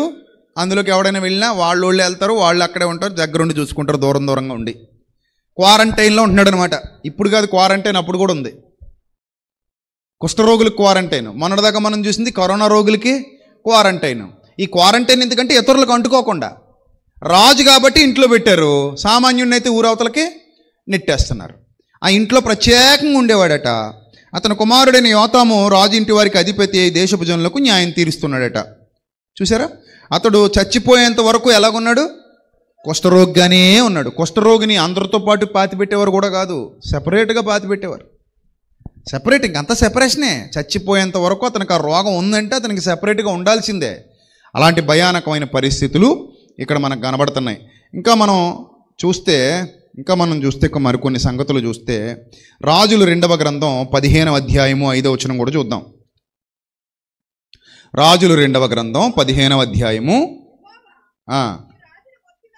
ఈ రాజును మొత్తినందున 15:5 అతడు మరణమగు వరకు కుష్ఠరోగి అయి ప్రత్యేకముగా ఒక నగరులో నివసించెను గనుక రాజకుమారుడైన యోతాము నగరు మీద అధికారి అయి దేశపు జనులకు న్యాయము తీర్చేవాడుగా ఉండెను. ప్రత్యేకముగా ఎక్కడుండేవాడట? ఒక నగరంలో ఉండేవాడట. రాజు కదా, మరి స్పెషల్ క్వారంటైన్ పెట్టుకుంటున్నాడు. అర్థమైందా? ఈ సందర్భాలు మీరు జాగ్రత్తగా గమనిస్తే, రాజులు కాబట్టి ఒకవేళ ఎవరికైనా వస్తే, అది ఏ రాజు అయినా సరే, ఒకళ్ళ కుష్ఠవ్యాధి వస్తే అతను ఒక నగరంలో ఉండేవాడు. ఇది మనకి కనబడుతోంది. ఇక్కడ మరొక సందర్భాన్ని మనం చూస్తే రాజులు 2వ గ్రంథం 7వ అధ్యాయము 3వ వచనం కూడా చూద్దాం. రాజులు 2వ గ్రంథం 7వ అధ్యాయము 3వ వచనం కూడా చూద్దాం. అప్పుడు పట్టణపు గుమ్మమునొద్ద 4 కుష్ఠరోగులు ఉన్నారు. ఎక్కడున్నారు వీళ్ళు? పట్టణపు గుమ్మం దగ్గర ఉన్నారు. సందర్భం అంతా నేను చెప్పట్లా, అక్కడ జరుగుతున్నటువంటి ఆ విషయాన్ని మీకు అవగాహన చేయించడానికి రెఫరెన్స్లని చూపిస్తున్నాను. పట్టణపు గుమ్మము యొద్ద ఎంతమంది ఉన్నారట? 4 కుష్ఠరోగులు ఉన్నారట. వీళ్ళందరూ పట్టణం గుమ్మం దగ్గరే ఉండాలి, గుమ్మం దాటి లోపలికి రాకూడదు. గుమ్మం దాటి లోపలికి వస్తే మామూలుగా ఉండదు, గుమ్మం దగ్గర మాత్రమే ఉండాలి. నెక్స్ట్ అదే అధ్యాయంలో 8వ వచనం కూడా చదువుదాం. కాబట్టి ఆ కుష్ఠరోగులు దండుపేట వెలుపలి భాగమునకు వచ్చి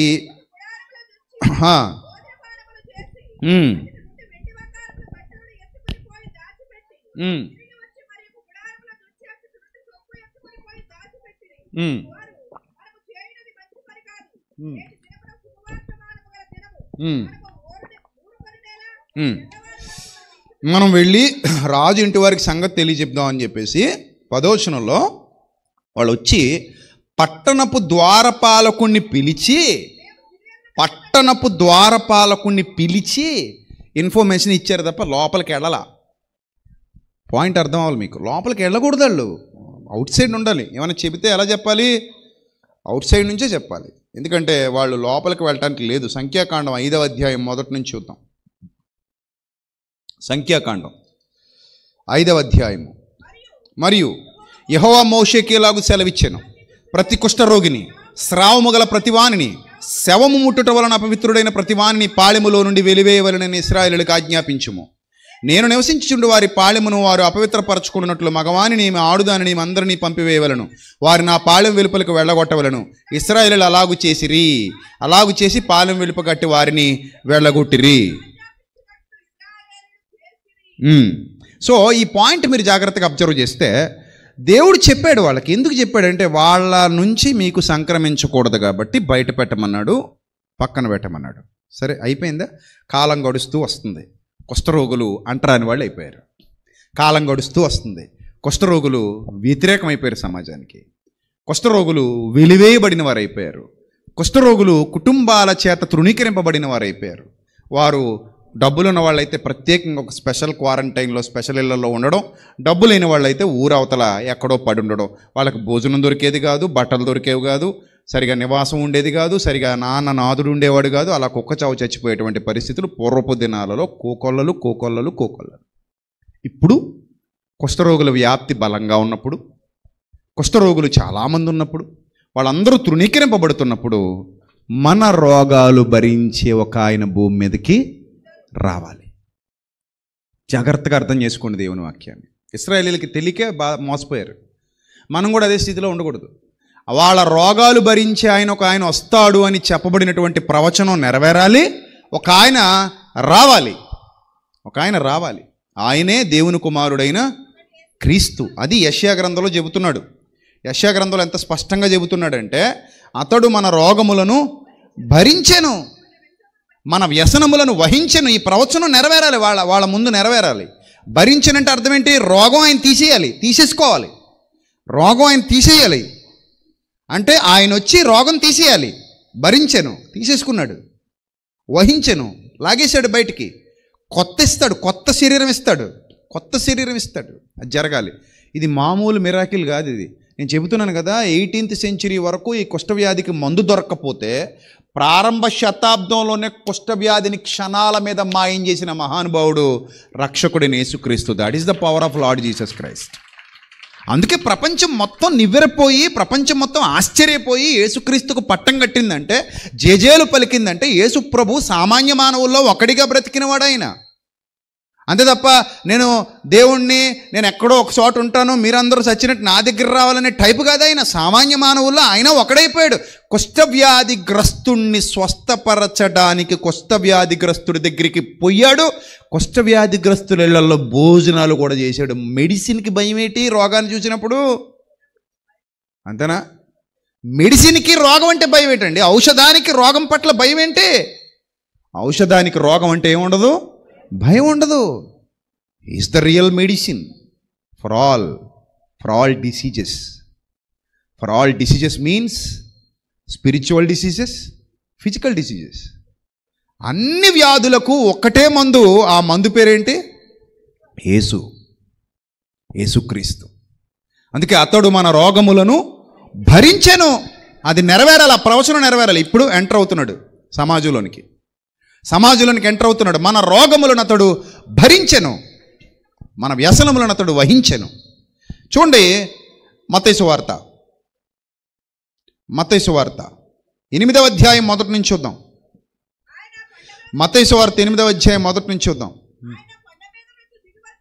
ఆయన కొండ మీద నుండి దిగి వచ్చున్నప్పుడు బహుజన సమూహములు ఆయనను వెంబడించెను. కుష్ఠరోగి వచ్చి ఆయనకు మొక్కి, ఊళ్ళో ఉంటే దొరకడీనా, ఊరవతలు తిరుగుతున్నప్పుడే దొరకాలి ఈయన. అర్థమైందా? ఎందుకంటే వాళ్ళకు ఊర్లోకి వెళ్ళడానికి అవకాశం లేదు. అప్పుడు అంటున్నాడట, ఇదిగో కుష్ఠరోగి వచ్చి ఆయనకు మొక్కాడట. ఎవరెవరు చెప్పారో, ఒరే బాబు, రోగాలన్నీ తీసేసే ఒక ఆయన వచ్చాడు రా నాయనా, రోగాలన్నీ తీసేసే ఒక ఆయన వచ్చాడు. రోగాలు తీసుకోవడం ఒక్కటే అర్థమైంది తప్ప యెషయా ప్రవచించిన ప్రవచనం అర్థం అవ్వలేదు. ఎంత తొందరపడ్డారంటే రోగాలకి, బహుజన సమూహాలు, ప్రభా మాకు ఈ రోగం, ప్రభా మాకు ఆ రోగం, ప్రభా ఈ రోగం తీసి, ఆ రోగం తీసి, ఆ రోగం తగ్గించు, ఈ రోగం తగ్గించు. నాకు ఆశ్చర్యం అనిపిస్తుంది. ఒరిజినల్గా రోగాలు తగ్గించేవాడిని వెంబడించారంటే ఒక అర్థం ఉంది. డూప్లికేట్ గాళ్ళని కూడా వెంబడిస్తున్నారు ఈరోజు. నిజం. హైదరాబాద్లో ఎవరు చూసారా, కాలు ఇలా అంటాడు పిచ్చోడు, రవి పేరు, పిచ్చోడు, పిచ్చి మాటలు మాట్లాడతాడు. ఒక్క రోగం పోదు, అదిగో నీ కడుపులో అది చూశానంటాడు, నీ కాళ్ళు ఇది చూశానంటే. ఏం రోగం తగ్గింది, ఏం పోయింది మీకు? ఆ రోజుల్లో ట్రాక్టర్ల మీద వేసి పోదురు అనమాట. నిజంగా యేసుప్రభువారు ఉన్న కాలంలో అయితే కప్పు దించేసి పక్షవాయువులను తీసుకొచ్చేస్తే, ఎక్కడైనా నా బాధ ఏంటంటే, యేసుప్రభు దగ్గరికి వెళ్ళిన ఏ ఒక్క రోగినైనా ఒట్టి చేతులతో పంపాడా? I want a reference, show me the reference. It's a challenge. Yesu ప్రభు దగ్గరకు ఒక రోగిని తీసుకెళ్లారు, ఒట్టి చేతులతో పంపేశాడు. అతనికి స్వస్థత చేయలేదు ఆయన అని ఒక్క రెఫరెన్స్ చూపించాడు నాకు. అక్కడ ఉందేట అసలు బైబిల్లో? ఎక్కడ మీరు బైబిల్ అంతా వెతకండి, ఎక్కడ యేసు ప్రభు ఒక్కడిని ఒట్టి చేతులతో పంపినట్టు చూపించినా మీరేమంటే చేస్తాను. ఎక్కడ అన్యులు వచ్చినా స్వస్థపరిచి పంపాడు, ఇశ్రాయేలీలు వచ్చినా స్వస్థపరిచి పంపాడు. ఎవరు వచ్చినా నైట్ ఎంత లేట్ అవుతున్నా అందరినీ స్వస్థపరిచే పంపేవాడట. అన్ని రోగాలు తీసేశాడు. ఆ రెఫరెన్స్, ఆ వచనం నెరవేరాలి. ఆయన ఎవరిని వదలకూడదు. అటు మంచోడా చెడ్డోడా అనవసరం, చేసేయాలి. ఇప్పుడు 10 మంది కుష్ఠరోగులు వచ్చారు ఆయన దగ్గరికి, 10 మంది శుద్ధులైపోయారు, 9 మంది కృతజ్ఞత లేనోళ్ళు. వాళ్ళు కృతజ్ఞత లేనోళ్ళు అన్న సంగతి యేసుప్రభుకి తెలీదా? మీరు చెప్పండి, నాకు మీరు చెప్పండి. వాళ్ళు కృతజ్ఞత లేనోళ్ళు అన్న సంగతి యేసుప్రభుకి తెలీదా? తెలుసు కదా. అయినా కూడా 10 మందిని ఏం చేశాడు? స్వస్థపరిచేసి మీరు వెళ్ళి యాజకుడు కనపరుచుకుని ఊళ్ళోకి పోండి అన్నాడు. స్వస్థత ఇచ్చేస్తున్నాడు, ఆ రోగం భరిస్తున్నాడు ఆయన. ఆ కుష్టు తీసేస్తున్నాడు, అందరు కుష్టు తీసేస్తున్నాడు. ఎంత కుష్టు ఉంటే ఆ కుష్టు అంతా పోతుంది. యేసుప్రభు ఎంటర్ అయితే కుష్టు ఏమైపోతుంది? పోతుంది. కొత్త చర్మం వచ్చేస్తుంది. నీలా నాలా అందమైన చర్మం, నీకు నాకు ఉన్నట్టుగా అందమైన చర్మం వచ్చేస్తుంది అందరికీ. నీకు ఇష్టమైతే నన్ను శుద్ధుడిగా చెయ్యి అన్నాడట. అందుకు ఆయన చెయ్యి చాపి అక్కడ ఉన్న అద్భుతమైన మాట, వానిని ముట్టి. షాక్ అన్నమాట. శాస్త్రులు పరిసయ్యులు, వారు నాయన ముట్టుకుంటాడేందిరా నాయన, మనం ఏం చేయకూడదు, వాళ్ళని ముట్టుకోకూడదు కదా, మరి ఏం చేయాలి? వెలిసేయాలి కదా. ఇందాక ఇమేజ్ చూశారుగా, ముట్టుకుంటాడు ఈయన, ముట్టుకుంటున్నాడు. అలా ముట్టుకోకూడదు అసలు. రూల్ ప్రకారంగా, మోషే రూల్ ప్రకారంగా ఏం చేయకూడదు? ముట్టుకోకూడదు. అందుకే అందరూ ఏమని బోధించేవారంటే యేసుప్రభుకు వ్యతిరేకంగా, ఈయన మోషేకి వ్యతిరేకి, మోషే మాటలకు వ్యతిరేకి, కాబట్టి మనకు వ్యతిరేకి, ధర్మశాస్త్రానికి వ్యతిరేకి, మనకు వ్యతిరేకి, ఇతను దేవుని కుమారుడు కాదు, దేవుని సంబంధి కాడు, ఇతను ప్రతి పని ధర్మశాస్త్రానికి వ్యతిరేకంగానే చేస్తాడు, విశ్రాంతి దినాన్ని ఆచరించడు, విశ్రాంతి దినానికి నేను ప్రభువుని అంటాడు గట్టిగా మాడితే, విశ్రాంతి దినాన్ని కూడా స్వస్థతలు చేస్తాడు, విశ్రాంతిగా ఉండడు. ఇతను అసలు ప్రతి మాటకి వ్యతిరేకంగా చెప్తాడు. కంటికి కన్ను పంటికి పోనని మనం అంటుంటే కుడి చెంప మీద కొడితే ఎడం చెంప చూపించమంటాడు. 1 కాదు 2 కాదు, ప్రతి దానికి మనకి ఇతను వ్యతిరేకం. ఇతను చంపేయాలి, ఇతను దేవుని సంబంధి కాదు, ఇతను చంపేయాలి. సాటి యూదులు చంపేయాలని కోరుకుంటున్నది ఎవరు? స్వజాతీయులు, సాటి యూదులు. సొంత వాళ్లే చంపాలని కోరుకుంటున్నారు. ఆ మధ్యకాలంలో నా వీడియోల కింద కొంతమంది కామెంట్లు పెట్టారు, నువ్వు ఎప్పుడు చచ్చిపోతావో అప్పుడే క్రైస్తవ్యం బాగుపడద్దురా అని పెట్టాడు ఒక ఆయన. ఒకడేమో నీకు మామూలు సావు రాదు రోయ్, నువ్వు ఏ రోజైనా నడి రోడ్డు మీద కుక్క సావు చేస్తావు రోయ్ అన్నాడు. అప్పుడు నేను అన్నాను, తండ్రి నాకు మామూలు చావు రాకపోయినా అతనికి మాత్రం మామూలు చావే ఈ తండ్రి. మొత్తం మీద ఇద్దరికి ఏమవుతుంది? ఇప్పుడు మామూలు సావు వస్తే ఏంటి, కొత్త రకం సావు వస్తే ఏంటి, ఏ రాయి అయితే ఏంటి పళ్ళోడు కొట్టుకోవడానికి, అంతేనా? మొత్తం మీద నీకేమైనా ఘనమైన అమృతం లాంటి సావు వస్తుందా ఏంటి? స్పెషల్ చావులో స్పెషల్ నార్మల్ ఉంటాయి ఏంటి? ఏముండదు. కొంతమంది మంచం బట్టి బాధ అనుభవిస్తూ చచ్చిపోతారు, కొంతమంది టిప్ అని చచ్చిపోతారు, ఫిల్మెంట్ రాలిపోయినట్టు. ఏదైతేనో రాలాలిగా, పోవాలిగా, ఉంటావా? ఈ పనికి మళ్ళీ మాటలు ఎందుకు మనకి? అప్పుడు నాకు అనిపిస్తుంది, తండ్రి అనుకుని ప్రభువా నీ కుమారుడిని క్రీస్తుని మా ప్రభువుని అన్ని మాటలు అన్నారు, నన్ను అంటే వచ్చిందా? ఇప్పుడు నేను చేసిన అన్యాయం ఏంటో నాకు అర్థం కాల. మంచి చేస్తున్నాను నేను అన్యజనులను కూడా రక్షించాలని ఆరాటపడుతున్నాను. అది నా పిలుపు, అది నా ఏర్పాటు, నా దేవుడు నన్ను ఎన్నుకున్నాడు. అసలు మా ప్రాంతమే అలాంటిది కదా. ఈ ప్రాంతంలో నన్ను నిలబెట్టుకున్నాడు, సత్యవాక్యం ప్రకటిస్తున్నాను, ధైర్యంగా సమాజంలోకి దేవుని మాటలు తీసుకెళ్తున్నాను, యుక్తిగా జ్ఞానంతో సమాజాన్ని చైతన్యపరిచే విధంగా దేవుని ఆలోచనలతో నింపాలని నేను ప్రయాసపడుతున్నాను. నేను అందరినీ ప్రేమిస్తూనే వెళ్తాను. నాకు హిందువులంటే ద్వేషం ఉండదు, ఇస్లాం వారంటే ద్వేషం ఉండదు, క్రైస్తవులంటే నాకు ప్రేమ, నాకు ఇష్టం. లేకపోతే నేను ఎందుకు తపన పడాలి, నేను ఎందుకు తాపత్రయపడాలి, నేను ఎందుకు కష్టపడాలి? అందరితో పాటు కలిసిపోతే నాకు ఏ ఇబ్బంది ఉండదు కదా. సో ఈ సమాజంలో ఉన్న మూఢ విశ్వాసాలు తొలగించాలి, అంధవిశ్వాసాలు తొలగించాలి, జనాలను దారి తప్పిస్తున్నారు, సరైన దారిలోకి తీసుకురావాలి, మోసపూరితమైన దృక్పథాన్ని తీసేయాలి. That is my ambition. దేవుడు నాకు ఇచ్చిన పిలుపది. సో కనుక నేను చాలా ధైర్యంగా సమర్థవంతంగా ముందుకెళ్తాను. మోసాన్ని మాత్రం ఒప్పుకోను, ఖండిస్తాను. అమ్మతేజ విషయంలో కూడా అదే చేశాను. తప్పు కాబట్టి దిద్దుకోండి అని చెప్పాను. సో అది కూడా కొంతమందికి నచ్చలేదు. నేనేం చేయగలను దానికి? నేనేం చేయలేను ఇంక దానికి. అలాగే ఇప్పుడు అదిగో ఇందాక చెప్పానుగా, ప్రాఫిట్ రెవెంట. ప్రాఫిట్టా చప్పట్టా? ప్రాఫిట్ ఏం కాదు అతను. ఏం ప్రాఫిట్? నీ అకౌంట్ నెంబర్లో చివరి 9 ఉంటుంది అంటాడు, అతని అకౌంట్ నెంబర్లోకి డబ్బులు ఏమంటాడు. ఆ డబ్బులు ఏం చేస్తామంటే ఏం చేస్తాడో పోయిన వాళ్ళకాడ ఉండదు. సో దేవుని జ్ఞానాన్ని పంచిపెడుతున్నావా అంటే లేదు, మోసం చేస్తున్నావు నువ్వు. దేవుని జ్ఞానాన్ని పంచిపెడితే ఓకే, బట్ నువ్వు దేవుని జ్ఞానాన్ని పంచట్లా, మోసం చేస్తున్నావు. మరి ఆ మోసం చేసే వాళ్ళని ఖండించాలా వద్దా? ఖండించము, గద్దించము, బుద్ధి చెప్పుము ఉందా లేదా? బైబిల్లో ఉంది. దైవజనుడు సన్నద్ధుడై ప్రతి సత్కార్యమునకు పూర్ణముగా సిద్ధపడి మోసం చేసే వాళ్ళని ఏం చేయాలి? బుద్ధి చెప్పాలి, సమాజాన్ని కాపాడుకోవాలి, క్రైస్తవ సమాజాన్ని రక్షించుకోవాలి. యేసు ప్రభు వారు కూడా అదే చేశారు. కుష్ఠరోగిని ముట్టాలంతే, ముట్టాడు. ఆ ఇమేజ్ ఒకసారి మళ్ళీ వేయండి, చూస్తారు పిల్లలు. కుష్ఠరోగిని ఏం చేశాడు? ముట్టాడు. అలా ముట్టినందుకు కలవరం వచ్చేసింది. చీ ఇతను అసలు యూదుడే కాదు. ఎందుకంటే మోషే ఏం చెప్పాడు? పాలెం వెలుపలకి పంపమన్నాడు. ఇతనేం చేస్తున్నాడు? పాలెం వెలికి పంపమంటే ఇతనేం చేస్తున్నాడు? ముట్టుకుంటున్నాడు అంటే మనోడు కాదు, దూరం అంటున్నానోడు నువ్వు అని అనాలి. కానీ ఈయన ముట్టేసుకుంటున్నాడు. సో ఇబ్బంది వచ్చేసింది వాళ్ళకి. ఇంకో మాట చూడండి, మార్క్స్ వార్త 14:3. మార్క్స్ వార్త 14:3. మార్క్స్ వార్త 14:3. ఆయన బేతనీలో కుష్ఠరోగి అయిన సీమోని ఇంట ఏంటట? కుష్ఠరోగి అయిన సీమోను ఇంట దేనికి కూర్చున్నాడట? భోజనానికి కూర్చున్నాడట. ఎవడ చేస్తాడండి భోజనం కుష్ఠరోగి ఇంట్లో? క్వారంటైన్లో ఉంటాడు. కానీ ఆ క్వారంటైన్లో ఉన్నోడి దగ్గరికి వెళ్ళి ఏం చేస్తున్నాడు ఈయన? భోజనం కూడా చేస్తున్నాడు. నేను అన్నాను కదా, మెడిసిన్కి, ఔషధానికి రోగం అంటే ఏముండదు, భయం ఉండదు. ఆ ప్రవచనం నెరవేరాలి. ఏంటి ఆ ప్రవచనం? అతడు మన రోగములను భరించెను. ఎక్కడుంటే అక్కడ రోగం తీసేయాలి. యేసు ప్రభు తీసేయాలి, కనబడకుండా పోవాలి. ఇంకా అక్కడ రోగం, కొత్త చర్మం వచ్చేయాలి. యేసు ప్రభుకున్న గొప్పతనం ఏంటంటే కొత్త చర్మం వేసేస్తాడు మీద, కొత్త చర్మం వచ్చేస్తుంది. అది ఆయన చేసిన అద్భుతం.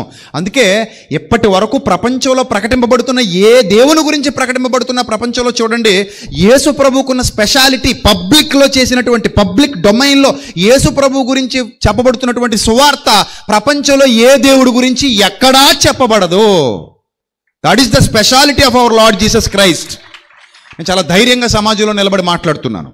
చాలామంది దేవుళ్ళు అనబడిన వారు, దేవతలు అనబడిన వారు ప్రపంచం అంతా ఉండొచ్చు.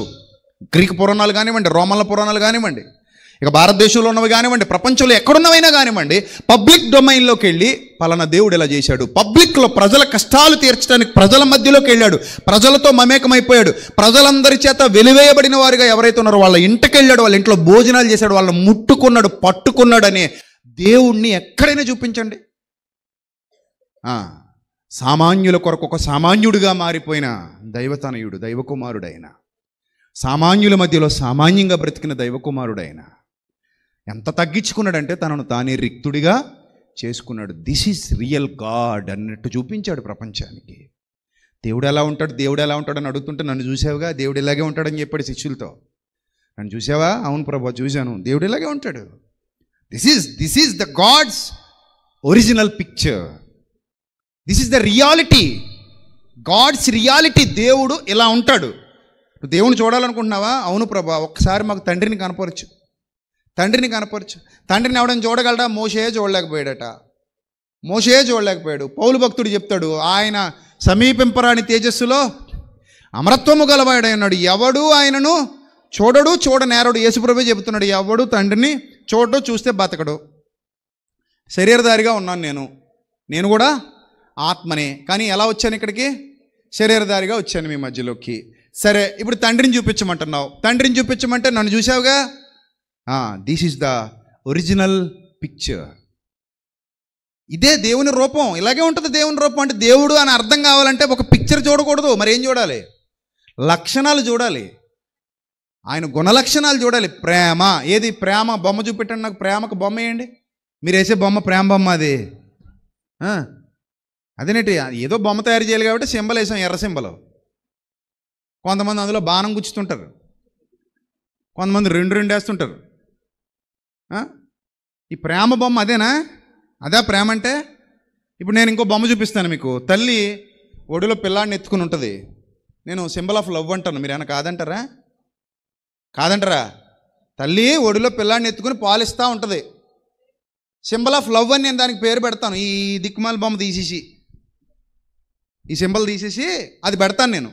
మీరు ఏమైనా కాదనగలరా? ఇప్పుడు తల్లి ఒడిలో పిల్లాడిని ఎత్తుకున్న ఫోటో మీకు చూపిస్తే ఇది లవ్ కాదు అని మీరు ఏమైనా చెప్పగలరా? నో.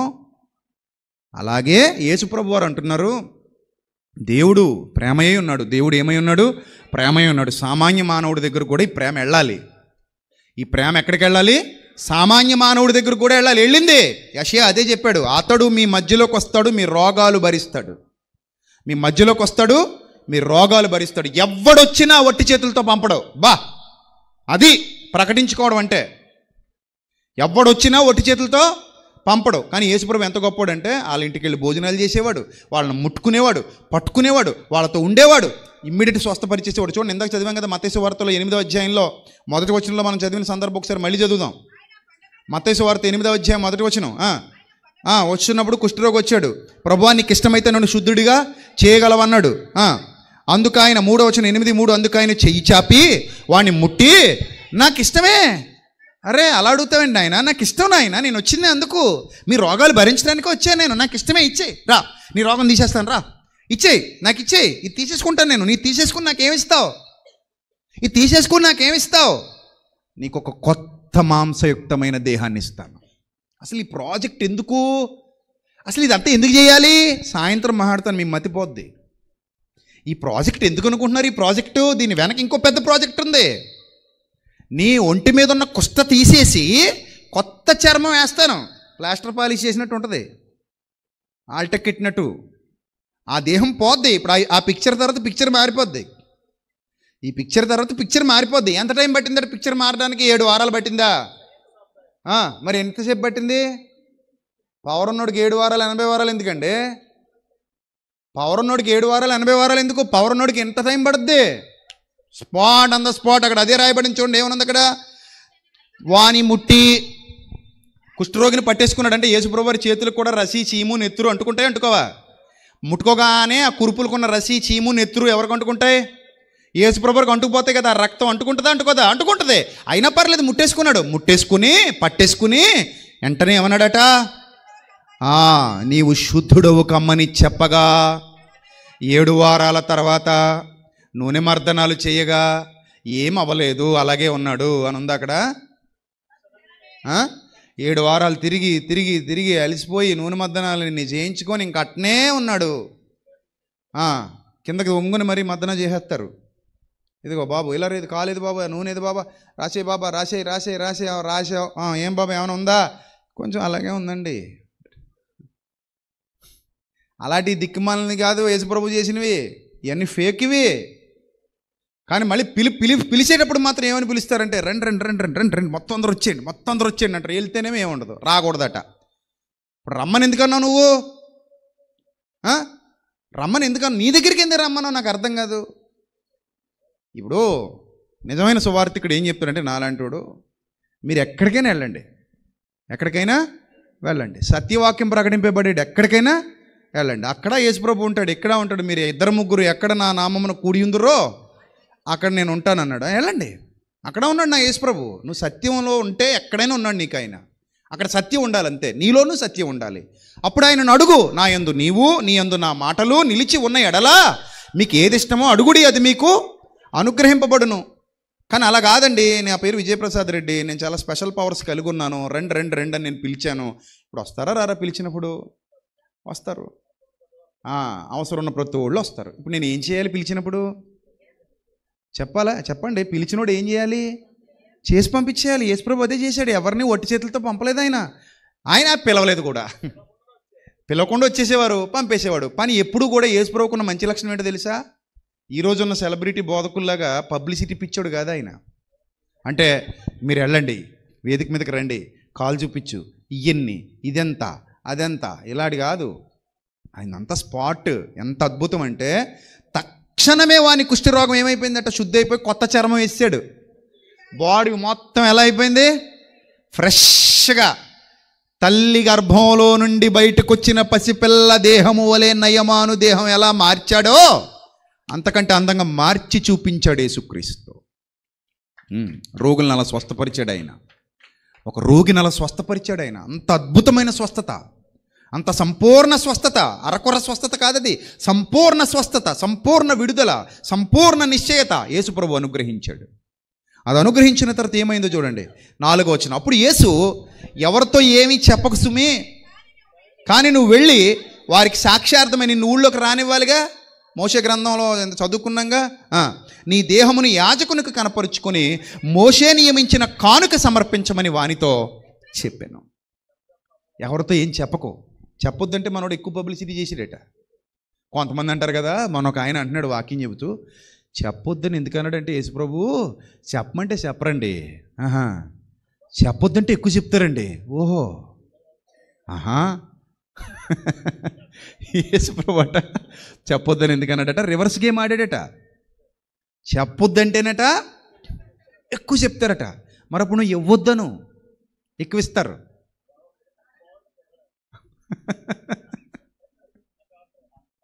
అంతేనా? మరి రివర్స్ మెకానిజం కదా. అప్పుడు నువ్వేమంటావు అంటే, మా చర్చికి రాకండి అను, ఎక్కువ వస్తారు కదా. రివర్స్ మెకానిజం, అంతేనా? అబ్బే అక్కడ అలా కుదరదండి, అక్కడైతే కుదరదండి, మా దగ్గరికి రెండు అనాలండి. ఇక్కడైతే చూసారా, యేసుప్రభు అలా రివర్స్ మెకానిజం ఏం చేయలా. నువ్వు నిజంగానే చెప్పొద్దు, నీకు అయిపోయిందిగా, అయిపోయింది, నువ్వు సెట్ అయిపోయావుగా, వెళ్ళిపో. అది మాట్లాడుద్ది, దేహం మాట్లాడుద్ది. అతడు మన రోగాలు భరిస్తున్నాడు, వెళ్ళినోడు ప్రతి రోగం భరిస్తాడు. ప్రవచనం నెరవేరాలి, అందుకే అంతమంది రోగులు రావాలి, అంతమంది రోగులకు స్వస్థతలు కలగాలి. ఇంకా ఒక రోగం ఏంటి, జలోదర రోగం ఉంది, మూర్ఛ రోగం ఉంది, జ్వరాలు ఉన్నాయి, చచ్చిపోయిన వాళ్ళు ఉన్నారు, శవాలు ఉన్నాయి. అయ్యి బాబు ఒకటి కాదు, రక్తస్రావ రోగాలు ఉన్నాయి, నడువు వంగిపోయిన వాళ్ళు ఉన్నారు, అవయవాలు మిస్ అయిపోయిన వాళ్ళు, కుంటోళ్ళు ఉన్నారు, ఊచకాళ్ళు చేతులు కలిగిన వాళ్ళు ఉన్నారు. ఒకటి కాదు, రెండు కాదు, ఎన్ని రోగాలు ఉంటే అన్ని రోగాలు నా మీద వేసేసుకుంటానని వచ్చాడు ఆయన. భరించాడు, అన్ని రోగాలు భరించాడు ఆయన. ఏ రోగం వదలలేదు ఆయన, అన్ని రోగాలు భరించాడు. కావాలంటే మీరు బైబిల్ అంతా ఎత్తుక్కోండి, ఎవరిని ఒట్టి చేతులతో పంపలా. నీకు విశ్వాసం లేదని ఎవరితోనూ అల్లా. విశ్వాసం ఉన్నోళ్ళని స్వస్థపరిచాడు, విశ్వాసం లేనోళ్ళని స్వస్థపరిచాడు. కృతజ్ఞత ఉన్నోళ్ళని స్వస్థపరిచాడు, కృతజ్ఞత లేనోళ్ళని స్వస్థపరిచాడు. నమ్మినోళ్ళని స్వస్థపరిచాడు, నమ్మనోళ్ళని స్వస్థపరిచాడు. అందరూ ఏకమైపోయినా ఎవరిని శపించలేదు ఆయన. బరబ్బా కావాలన్నారట ఈ స్వస్థతలు పొందిన వాళ్ళలో చాలామంది. 10 మంది శుద్ధులైరి, తొమ్మండుగురు ఒక్కడే వచ్చాడు. తొమ్మండుగురు ఎక్కడా అడుగుతున్నాడు ఆయన.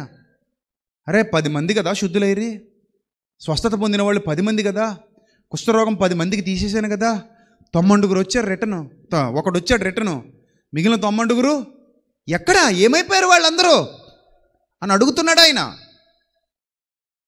ఆలోచించండి ప్రియమైన దైవజనాంగమా, యేసుక్రీస్తు ప్రేమ అంత గొప్పది, ఆయన ప్రాజెక్ట్ అంత గొప్పది. ఆయన భూమి మీదకి వచ్చాడంటే ఊరికే రాలా, ఆయన ఏదో నేర్పించాలి, ఆయనకు పెద్ద ప్రాజెక్ట్ ఉంది. అందుకే మొత్తం అందరి రోగాలు ఏం చేశాడు, తీసేశాడు, భరించాడు. వాళ్ళని శుద్ధులుగా చేసి శిష్యులను కూడా పంపిస్తూ ఏమని ఆజ్ఞాపించి పంపించాడు, 10:8. మత్తయి సువార్త 10వ అధ్యాయము 8వ వచనం, త్వరగా చూడండి, ముగించుకుందాం. మత్తయి సువార్త 10వ అధ్యాయము 8వ వచనం. రోగులను స్వస్థపరచుడి, చనిపోయిన వారిని లేపుడి, కుష్ఠరోగులను శుద్ధులనుగా చేయుడి. కుష్ఠరోగులను ఎలా చేయండి, శుద్ధులనుగా చేయుడి. ఈ వచనాన్ని నెరవేర్చండి, అదే చెప్తున్నాడు మత్తయి సువార్త 8వ అధ్యాయం 14వ వచనంలో ఉందా మాట చూడండి. 8వ అధ్యాయం 14వ వచనం. తరువాత యేసు పేతురింటిలో ప్రవేశించి జ్వరముతో పడి ఉన్న అతను చూచి ఆమె చెయ్యి ముట్టగా, పారాసిటమాల్ ట్యాబ్లెట్ వేసినా 1.5 గంట పడుద్ది, అంతేనా? పారాసిటమాల్ ట్యాబ్లెట్ వేసినా బాగా చెమటలు పట్టడానికి ఎంత టైం పడుద్ది? మామూలు సాదా జ్వరం అయితే 1.5 గంట పడుద్ది. కానీ ఎలాగా, ఆమె చెయ్యి ముట్టగా జ్వరం ఆమెను వదిలేసింది. అటు చల్లగా అయిపోయింది, ఒళ్ళు వేడిగా కాలిపోతున్న ఒళ్ళు కాస్త ఏమైపోయింది, చల్లగా అయిపోయింది. రోగం భరిస్తున్నాడు ఆయన. యేసుప్రభు రోగం భరిస్తున్నాడు, వాళ్ళ రోగాలు భరిస్తున్నాడు. ప్రవచనం నెరవేరాలి, ప్రవచనం నెరవేరాలి. అన్ని రోగాలు తీసేసుకోవాలి, ఆయన రావాలి, రోగాలు తీసేసుకోవాలి, ఆయన రావాలి, రోగాలు తీసేసుకోవాలి. మీ రోగాలన్నీ నాకు ఇచ్చేయండి, మీ రోగాలన్నీ నాకు ఇచ్చేయండి, రండి. ఎంతమంది వస్తారు రండి. ప్రభా ఎంతమంది వచ్చినా రోగాలు తీసేసుకుంటావా? ఎంతమంది వచ్చినా అందరు రోగాలు భరిస్తాడు ఆయన. అతడు మన రోగములను భరించెను. నెరవేరాలి ప్రవచనం, నెరవేరుతుంది పబ్లిక్లో. పబ్లిక్లో నెరవేరుతుంది. అతడు మన రోగములను భరించెను. నెక్స్ట్, అంతటా ఆమె లేచి ఆయనకు ఉపచారం చేయసాగాను. ప్రూఫ్, రోగం పోయిందండానికి ప్రూఫ్ ఏంటి? జ్వరంతో ఉన్న వాళ్ళు ఉపచారాలు చేస్తారా? చేయరు. మన ఎవరో సినిమా నటుడు విశాల్ బాగా వైరల్ చేశారు. ఆ తమిళ మీడియాలోనూ అదే న్యూస్, తెలుగు మీడియాలోనూ అదే న్యూస్. ఆయన మైక పట్టుకుంటే ఇలా ఊగిందట, వణుకుతున్నాడట. ఇంకా అది పెద్ద న్యూస్ చేశారు. ఇంకా అది న్యూస్ చేసేస్తే ఇంక మనోళ్ళు కూడా తగలట్టారులేండి, కొంతమంది వీడియోలు పెట్టేసి అలాగెలా. కానీ విశాల్ గొడవ నడిచింది కొన్నాళ్ళు. ఇప్పుడు నిన్న మొన్న మళ్ళీ ఇంకో వీడియో వచ్చింది, చక్కగా కారు దిగి హ్యాపీగా వెళ్ళిపోతున్నాడు. అంటే ఎందుకు అంత మరి? ఇప్పుడు బాగానే ఉన్నాడు ఆయన, క్యాప్ పెట్టుకుని చక్కగా దిగాడు, నడుచుకుంటూ వెళ్ళిపోతున్నాడు. అంటే ఆయనకి ఏదో వైరల్ ఫీవర్ అన్నారు, మరి ఏంటో నాకు తెలీదు. వైరల్ ఫీవర్ అయితేనే ఇలాగ అయిపోతే, మాట బాగోకపోతే మరి ఆమె ఎలా ఉండాలి ఆ రోజున? ఆమె ఎలా ఉండాలి? పేతురు గారు అత్తగారు ఆమె ఇంకా ఊగుతా వణుకుతా ఉండాలి మంచం పట్టేసి. కానీ ఇమ్మీడియట్గా లేచి ఏం చేస్తుందట? ఉపచారం చేస్తుందట. ఇమ్మీడియట్గా లేచి ఉపచారం చేస్తుంది. జ్వరం ఆమెను విడిచెను.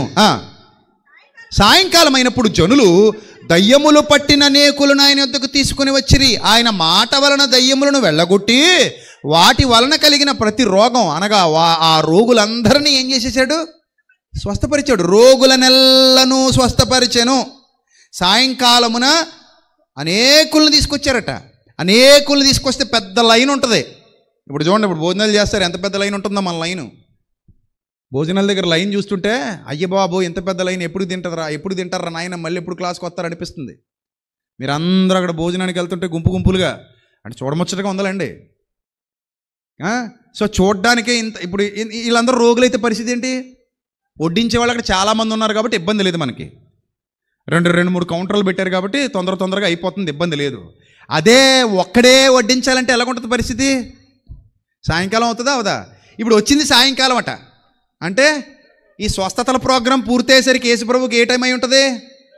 స్వస్థతల ప్రోగ్రాం టక్కన పోతే రోగం లేట్ ఉండదు. నూనె రాయటాలు, మద్దన చేయటాలు, ఫుఫ్ అంటాలు అలాంటివి ఉండవు. ఆన్ ద స్పాట్ టక్ టక్ టక్ టక్ టక్ టక్ మన ఎగిరిపోతుంటే రోగాలు. నీదేంటి బాబు కుష్ఠరోగం, పో. నీదేంటి బాబు, నాది పక్షవాతం అండి, పో. నీదేంటి బాబు జ్వరం అండి, పో. నీదేంటి, నాకండి పోలియో కాలండి, పో. నీదేంటి జలోదర రోగం అండి, పో. నీదేంటి ఊచకాలండి, పో. నీదేంటి ఇంకా అలాగ ఒకటి తర్వాత ఒకటి రావడమే. గుడ్డోండండి, కొత్త కళ్ళు ఇగో, పో. మోగోండండి, నోరిదిగో, పో. కొత్త నాలుక సడలిందా, కొత్త మాట వచ్చేసిందా, పో. మాట్లాడుకుంటూ పో, పాటలు పాడుకుంటూ పో. నీదేంటి చెవుడండి, ఇదిగో పో.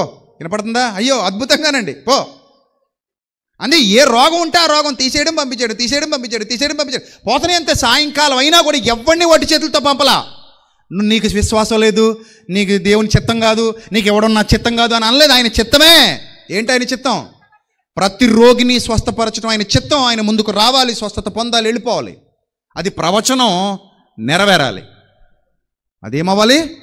ప్రవచనం నెరవేరాలి. అందుకే యేసుక్రీస్తు కాలంలో స్వస్థత పొందని వాడంటూ ఒక్కడునూ లేడు. అందరికీ యేసు ప్రభు వారు ఏమిచ్చేశారు? స్వస్థత ఇచ్చేశారు. స్వస్థపరిచి పంపించారు. ప్రియమైన దేవుని ప్రజలారా, అది ప్రవచనం. రైట్. ఇప్పుడు చూద్దాం, కింద చదువుదాం. అందువలన ఆయనే మన బలహీనతలను వహించుకొని మన రోగములను భరించెనని ప్రవక్త అయిన యెషయా ద్వారా చెప్పబడినది నెరవేరెను. నెరవేరెను. ఎవ్వడొస్తే వానికి ఆన్ ద స్పాట్లో స్వస్థత. ఇది ఒరిజినల్. యేసుక్రీస్తు ప్రభు వారు చేసినటువంటి ఒరిజినల్, డూప్లికేట్ కాదు, ఒరిజినల్. ఆయన దగ్గరికి వచ్చిన ప్రతి వానికి స్వస్థత ఇచ్చేశాడు. ప్రవచనం నెరవేరింది. అసలు ఈ ప్రాజెక్ట్ ఎందుకు స్టార్ట్ చేశాడు సాయంత్రం మాట్లాడుకుందాం. కానీ ఒక విషయం మాత్రం చెబుతాను. ఈ ప్రాజెక్టు ద్వారా ఫేక్ గాళ్ళు తయారయ్యారు. ఈ ప్రాజెక్టు ద్వారా ఒరిజినల్స్ తయారయ్యారు. ఒరిజినల్స్ ఏం చేశారు తెలుసా? రోగులనెల్లను స్వస్థపరచండి, కుష్ఠరోగులను శుద్ధులనుగా చేయడని మత్తయి సువార్త 10వ అధ్యాయంలో ఏదైతే చెప్పాడో ఈ మాట చాలామందికి ఇన్స్పిరేషన్ ఇచ్చింది. నేటికి క్రైస్తవులు స్థాపించినన్ని లెపరసీ సంస్థలు ఎవ్వరు స్థాపించలేదు ప్రపంచవ్యాప్తంగా. ఇది చాలా గర్వంగా చెబుతున్నాను.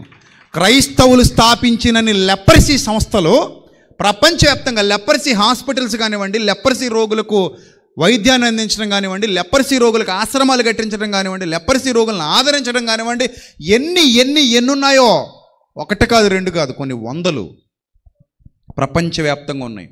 That is Christianity. ఆ క్రిస్టియానిటీకి మూలం క్రీస్తు, నా రక్షకుడైన యేసుక్రీస్తు. అదే మదర్ తెరీసా కూడా చేసింది. కుష్ఠరోగుల చేతులు పట్టుకునేదట ఆమె. కుష్ఠరోగుల చేతులు పట్టుకుని కడిగేది.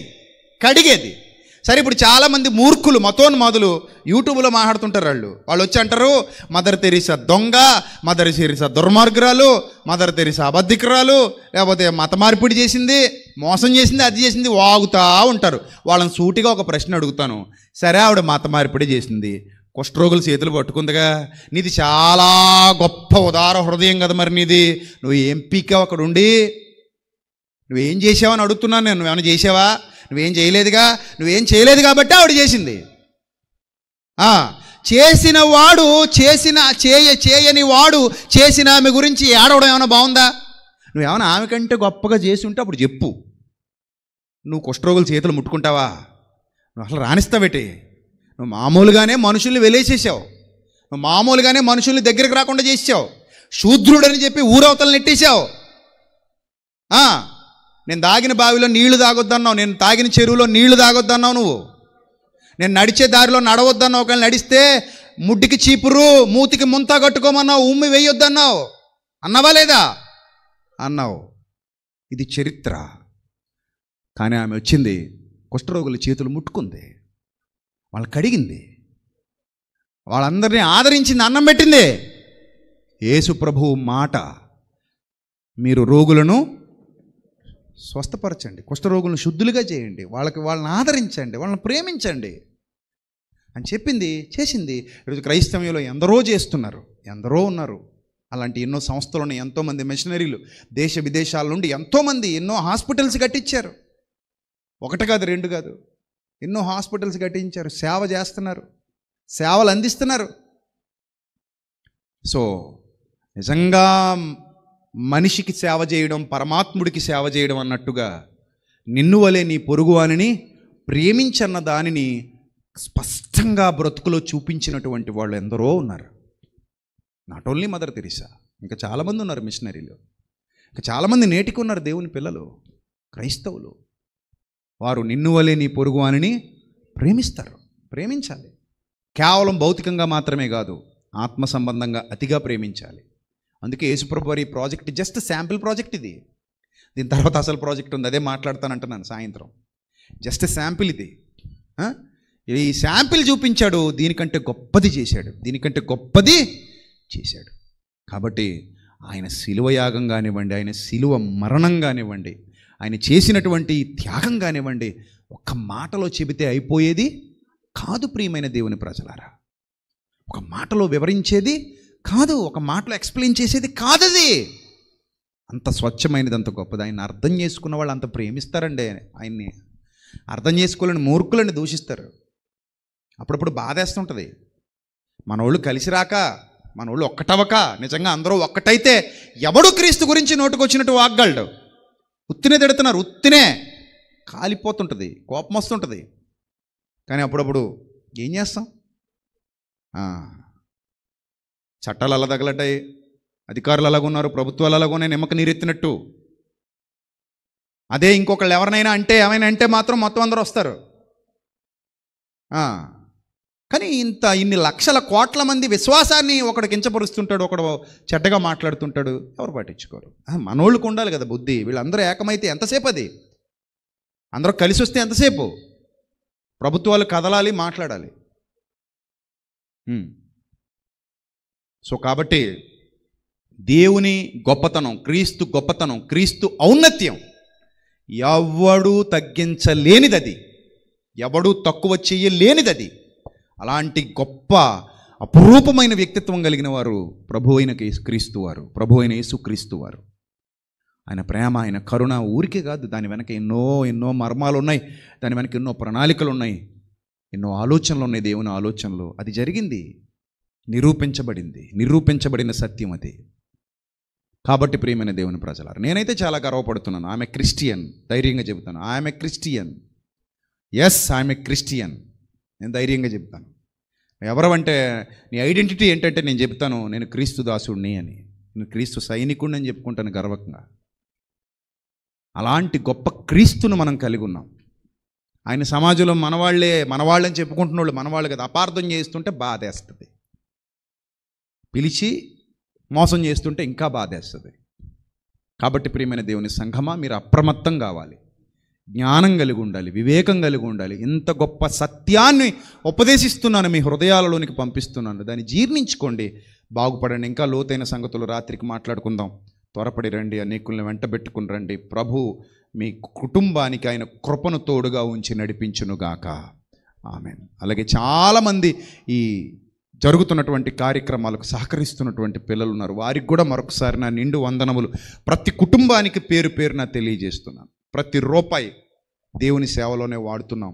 ఇక్కడ ఏది దుర్వినియోగం కావట్లేదు, కాదు కూడా. అందుకే లాస్ట్ టైం రిజిస్ట్రేషన్ పెట్టాం, ఈ సంవత్సరం రిజిస్ట్రేషన్ కూడా పెట్టదలుచుకోలేదు. ఎందుకంటే అనేక మంది సత్యం తెలుసుకోవాలి, దానికి ఎవరో ఒకరు సహకరించాలి. ప్రేమగల ప్రతి ఒక్కడు సహకరిస్తాడు. ఎంతోమంది పిల్లలు నా దగ్గరకు వచ్చి, అన్న ఇది మా కాంట్రిబ్యూషన్ ఎంతన్నా, మేము ఇంతన్నా పెట్టండి అన్న, మా పేరు మీద పెట్టండి అన్న, మా పేరు మీద టిఫిన్స్ పెట్టండి, భోజనాలు పెట్టండి, కార్యక్రమాలు జరిగించండి అన్నప్పుడు నేను అన్నాను, దేవుడు మిమ్మల్ని మీ కుటుంబాన్ని దీవించి ఆశీర్వదించి మీకు రెట్టింపు ప్రతిఫలం అనుగ్రహించునుగాక అన్న. ఎందుకంటే ఇది ఒకటి స్వార్థం కోసం జరిగేది కాదు. నేను మౌనంగా ఉంటే ఇలాంటి ఎన్నో విషయాలు గ్రంథంలో అలాగే మగ్గిపోతాయి. నేను మాట్లాడాలి, ఇది దేవుడు నాకు ఇచ్చిన పిలుపు, ఆయన గురించి చెప్పాలి, ఆయన నీతి సువార్తను ప్రకటించాలి, వ్యాపింపజేయాలి. That is our responsibility. ఇది మన బాధ్యత. ఈ బాధ్యతను ప్రతి ఒక్కరూ భుజాల మీద మోయాలి. మోస్తున్నాం. కనీసం కొందరైనా సత్యం వైపు ఆకర్షింపబడి సత్యాన్ని తెలుసుకుంటే చాలు. ఇది మత మార్పిడి కాదు, ఒక మహోన్నతుని గూర్చినటువంటి సత్యం మరుగున పడిపోకుండా చేసేటువంటి మహత్తరమైన కార్యం మాత్రమే. అతని హృదయానికి చేరువ చేసేటువంటి మహత్తరమైన కార్యం మాత్రమే. కాబట్టి ప్రియమైన క్రైస్తవ్యమా, దేవుని పిల్లలారా, సత్యమందు ప్రతిష్ఠ చేయబడి నీతి మార్గములలో నడుద్దాం, అనేకుల్ని నడిపిద్దాం. రాత్రికి మరిన్ని విలువైన సంగతులు మాట్లాడుకుందాం. నాతో పాటు ఇంకా చాలామంది దైవ సేవకులు రాబోతున్నారు. మధ్యాహ్నం కూడా మీకు ఒక వండర్ఫుల్ సెషన్ ఉంటుంది. మీ ప్రశ్నలకు సమాధానాలు ఉంటాయి, చాలా డీప్ డిస్కషన్స్ ఉంటాయి. అన్ని విషయాల మీద అవగాహన కల్పిద్దాం ప్రభు చిత్తానుసారంగా. మనం నేర్చుకున్న, ఒక దైవజనుడిగా మేము నేర్చుకున్న ప్రతి విషయం మీద అందరికీ ఏం కల్పించాలి? అవగాహన కల్పించాలి. వాళ్ళని జ్ఞానులుగా మార్చాలి, వివేకులుగా మార్చాలి. అలాంటి ధన్యత దేవుడు మనందరికీ అనుగ్రహించునుగాక. ఆమేన్. తలలు వంచండి, దయచేసి అందరు లేచి నిలబడండి, తలలు వంచండి, ప్రార్థన చేద్దాం.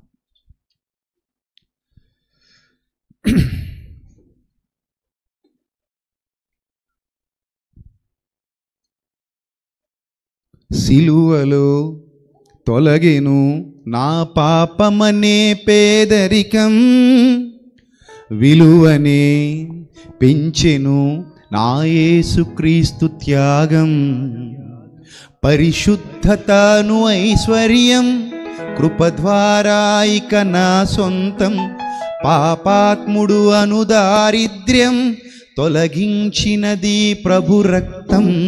నేను ధనవంతుడను, క్రీస్తునందు కడుగబడ్డాను, ఇకపై పాపిని కాను, కృప ద్వారా రక్షణ పొందాను. నేను ధనవంతుడను, క్రీస్తునందు కడుగబడ్డాను, ఇకపై పాపిని కాను, కృప ద్వారా రక్షణ పొందాను. సిలువలో తొలగెను నా పాపమనే పేదరికం, విలువనే పెంచెను నా యేసుక్రీస్తు త్యాగం. సిలువలో తొలగెను నా పాపమని పేదరికం, విలువనే పెంచెను నా యేసుక్రీస్తు త్యాగం. ప్రార్థన. మహాపరిశుద్ధుడైన మా కన్న తండ్రి, మహోన్నతుడ, దయగల దేవ, కృపగల ప్రభువా, మీ పవిత్ర నామానికి మరొక్కసారి స్తుతులు స్తోత్రములు చెల్లిస్తున్నాం తండ్రి. ఇంత గొప్ప ధన్యత మాకు అనుగ్రహించారు. ఏమిచ్చి మీ రుణం తీర్చుకోగలం తండ్రి? లోకం తెలుసుకోలేని జ్ఞానం, లోకానికి అర్థం కాని జ్ఞానం, లోకానికి మరుగైన జ్ఞానం, కుమారుని గురించిన నీతి సువార్త మా హృదయాలలో ఉంచినందుకు, ఒక జ్యోతి వలె మమ్మల్ని వెలిగింపజేస్తున్నందుకు, ఒక శక్తిగా మమ్మల్ని మారుస్తున్నందుకు, ఒక బలమైన పాత్రగా మమ్మల్ని తీర్చిదిద్దుతున్నందుకు తండ్రి ఏమిచ్చి మీ రుణం తీర్చుకోగలం తండ్రి. ప్రభు మమ్మల్ని బలపరచండి, మీ కృపలు భద్రపరచండి, జ్ఞాన వివేకములు దయచేయండి, సంపూర్ణ నిశ్చయత, సంపూర్ణ విధేయత, సంపూర్ణమైన ప్రేమ బిడ్డల హృదయాలలో ఫలింపచేయండి. మోసపోని వారముగా, మోసము చేయని వారముగా, మీ యందు భయభక్తులు నిలిపి మీరున్నారన్న భయంతో, ప్రేమతో ప్రభా మీ యొక్క శక్తితో సంపూర్ణ విధేయత గలవారమై నిత్యజీవ ప్రయాణంలో ఉండడానికి సహాయం దయచేయండి. ప్రభా కూడి వచ్చిన పిల్లల్ని, వారి కుటుంబాన్ని దీవించండి, ఆశీర్వదించండి. రాత్రికి మధ్యాహ్నం జరగబోతున్న కార్యక్రమాన్ని ఇంకా ఘనంగా జరిపించండి. అనేక మందికి మీ దీవెన ఆశీర్వాదాలు దయచేయండి. ప్రభా మీరు ప్రేమ గలవారు, దయగలవారు, విడువని దేవుడు, ఎడబాయని దేవుడై ఉన్నారు, మాట్లాడే దేవుడై ఉన్నారు తండ్రి. పిల్లలందరితో ఇంకా సూటిగా మాట్లాడండి, మీ చిత్తం యొక్క సంపూర్ణతలోనికి నడిపించమని. ఘనత, మహిమ, ప్రభావములు మీకు మాత్రమే చెల్లిస్తూ మీ ఆత్మశక్తి చేత, మీ ఆత్మ బలము చేత, మీ ఆత్మైశ్వర్యము చేత, ఆత్మ అభిషేకము చేత మమ్మల్ని అందరినీ కాపాడమని వేడుకుంటూ ప్రభా భోజన కార్యక్రమాల్లో మీరు తోడుగా ఉండండి. వడ్డిస్తున్న వారికి, ప్రభు వండుతున్న వారికి, సహకరిస్తున్న వారికి, ప్రతి కుటుంబానికి తోడుగా ఉండండి తండ్రి. పరిచర్యలో వాడబడుతున్న పిల్లలందరినీ దీవించండి, ప్రతి కుటుంబాన్ని ఆశీర్వదించండి, వారి బిడ్డల్ని దీవించండి, మీ సత్యం యొక్క సంపూర్ణతలోనికి నడిపించండి.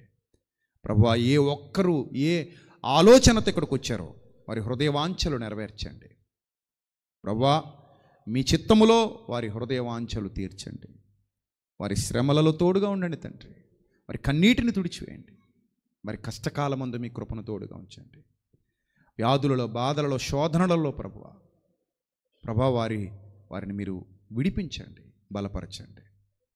మీ సహాయము చేత మీ బిడ్డలను ఆవరించి కాపాడి నడిపించమని, ఇంకనూ లోతైన సంగతులు మా అందరికీ నేర్పించమని, మా హృదయాలలో మీ వాక్యం ద్వారా కొలువై ఉండమని యేసుక్రీస్తు నామములో ఈ ప్రార్థన మనవులు సమర్పించి మీ వద్ద నుండి బలమైన జవాబు ఇప్పుడే పొందుకుంటున్నాం మా కన్న తండ్రి. ఆమేన్.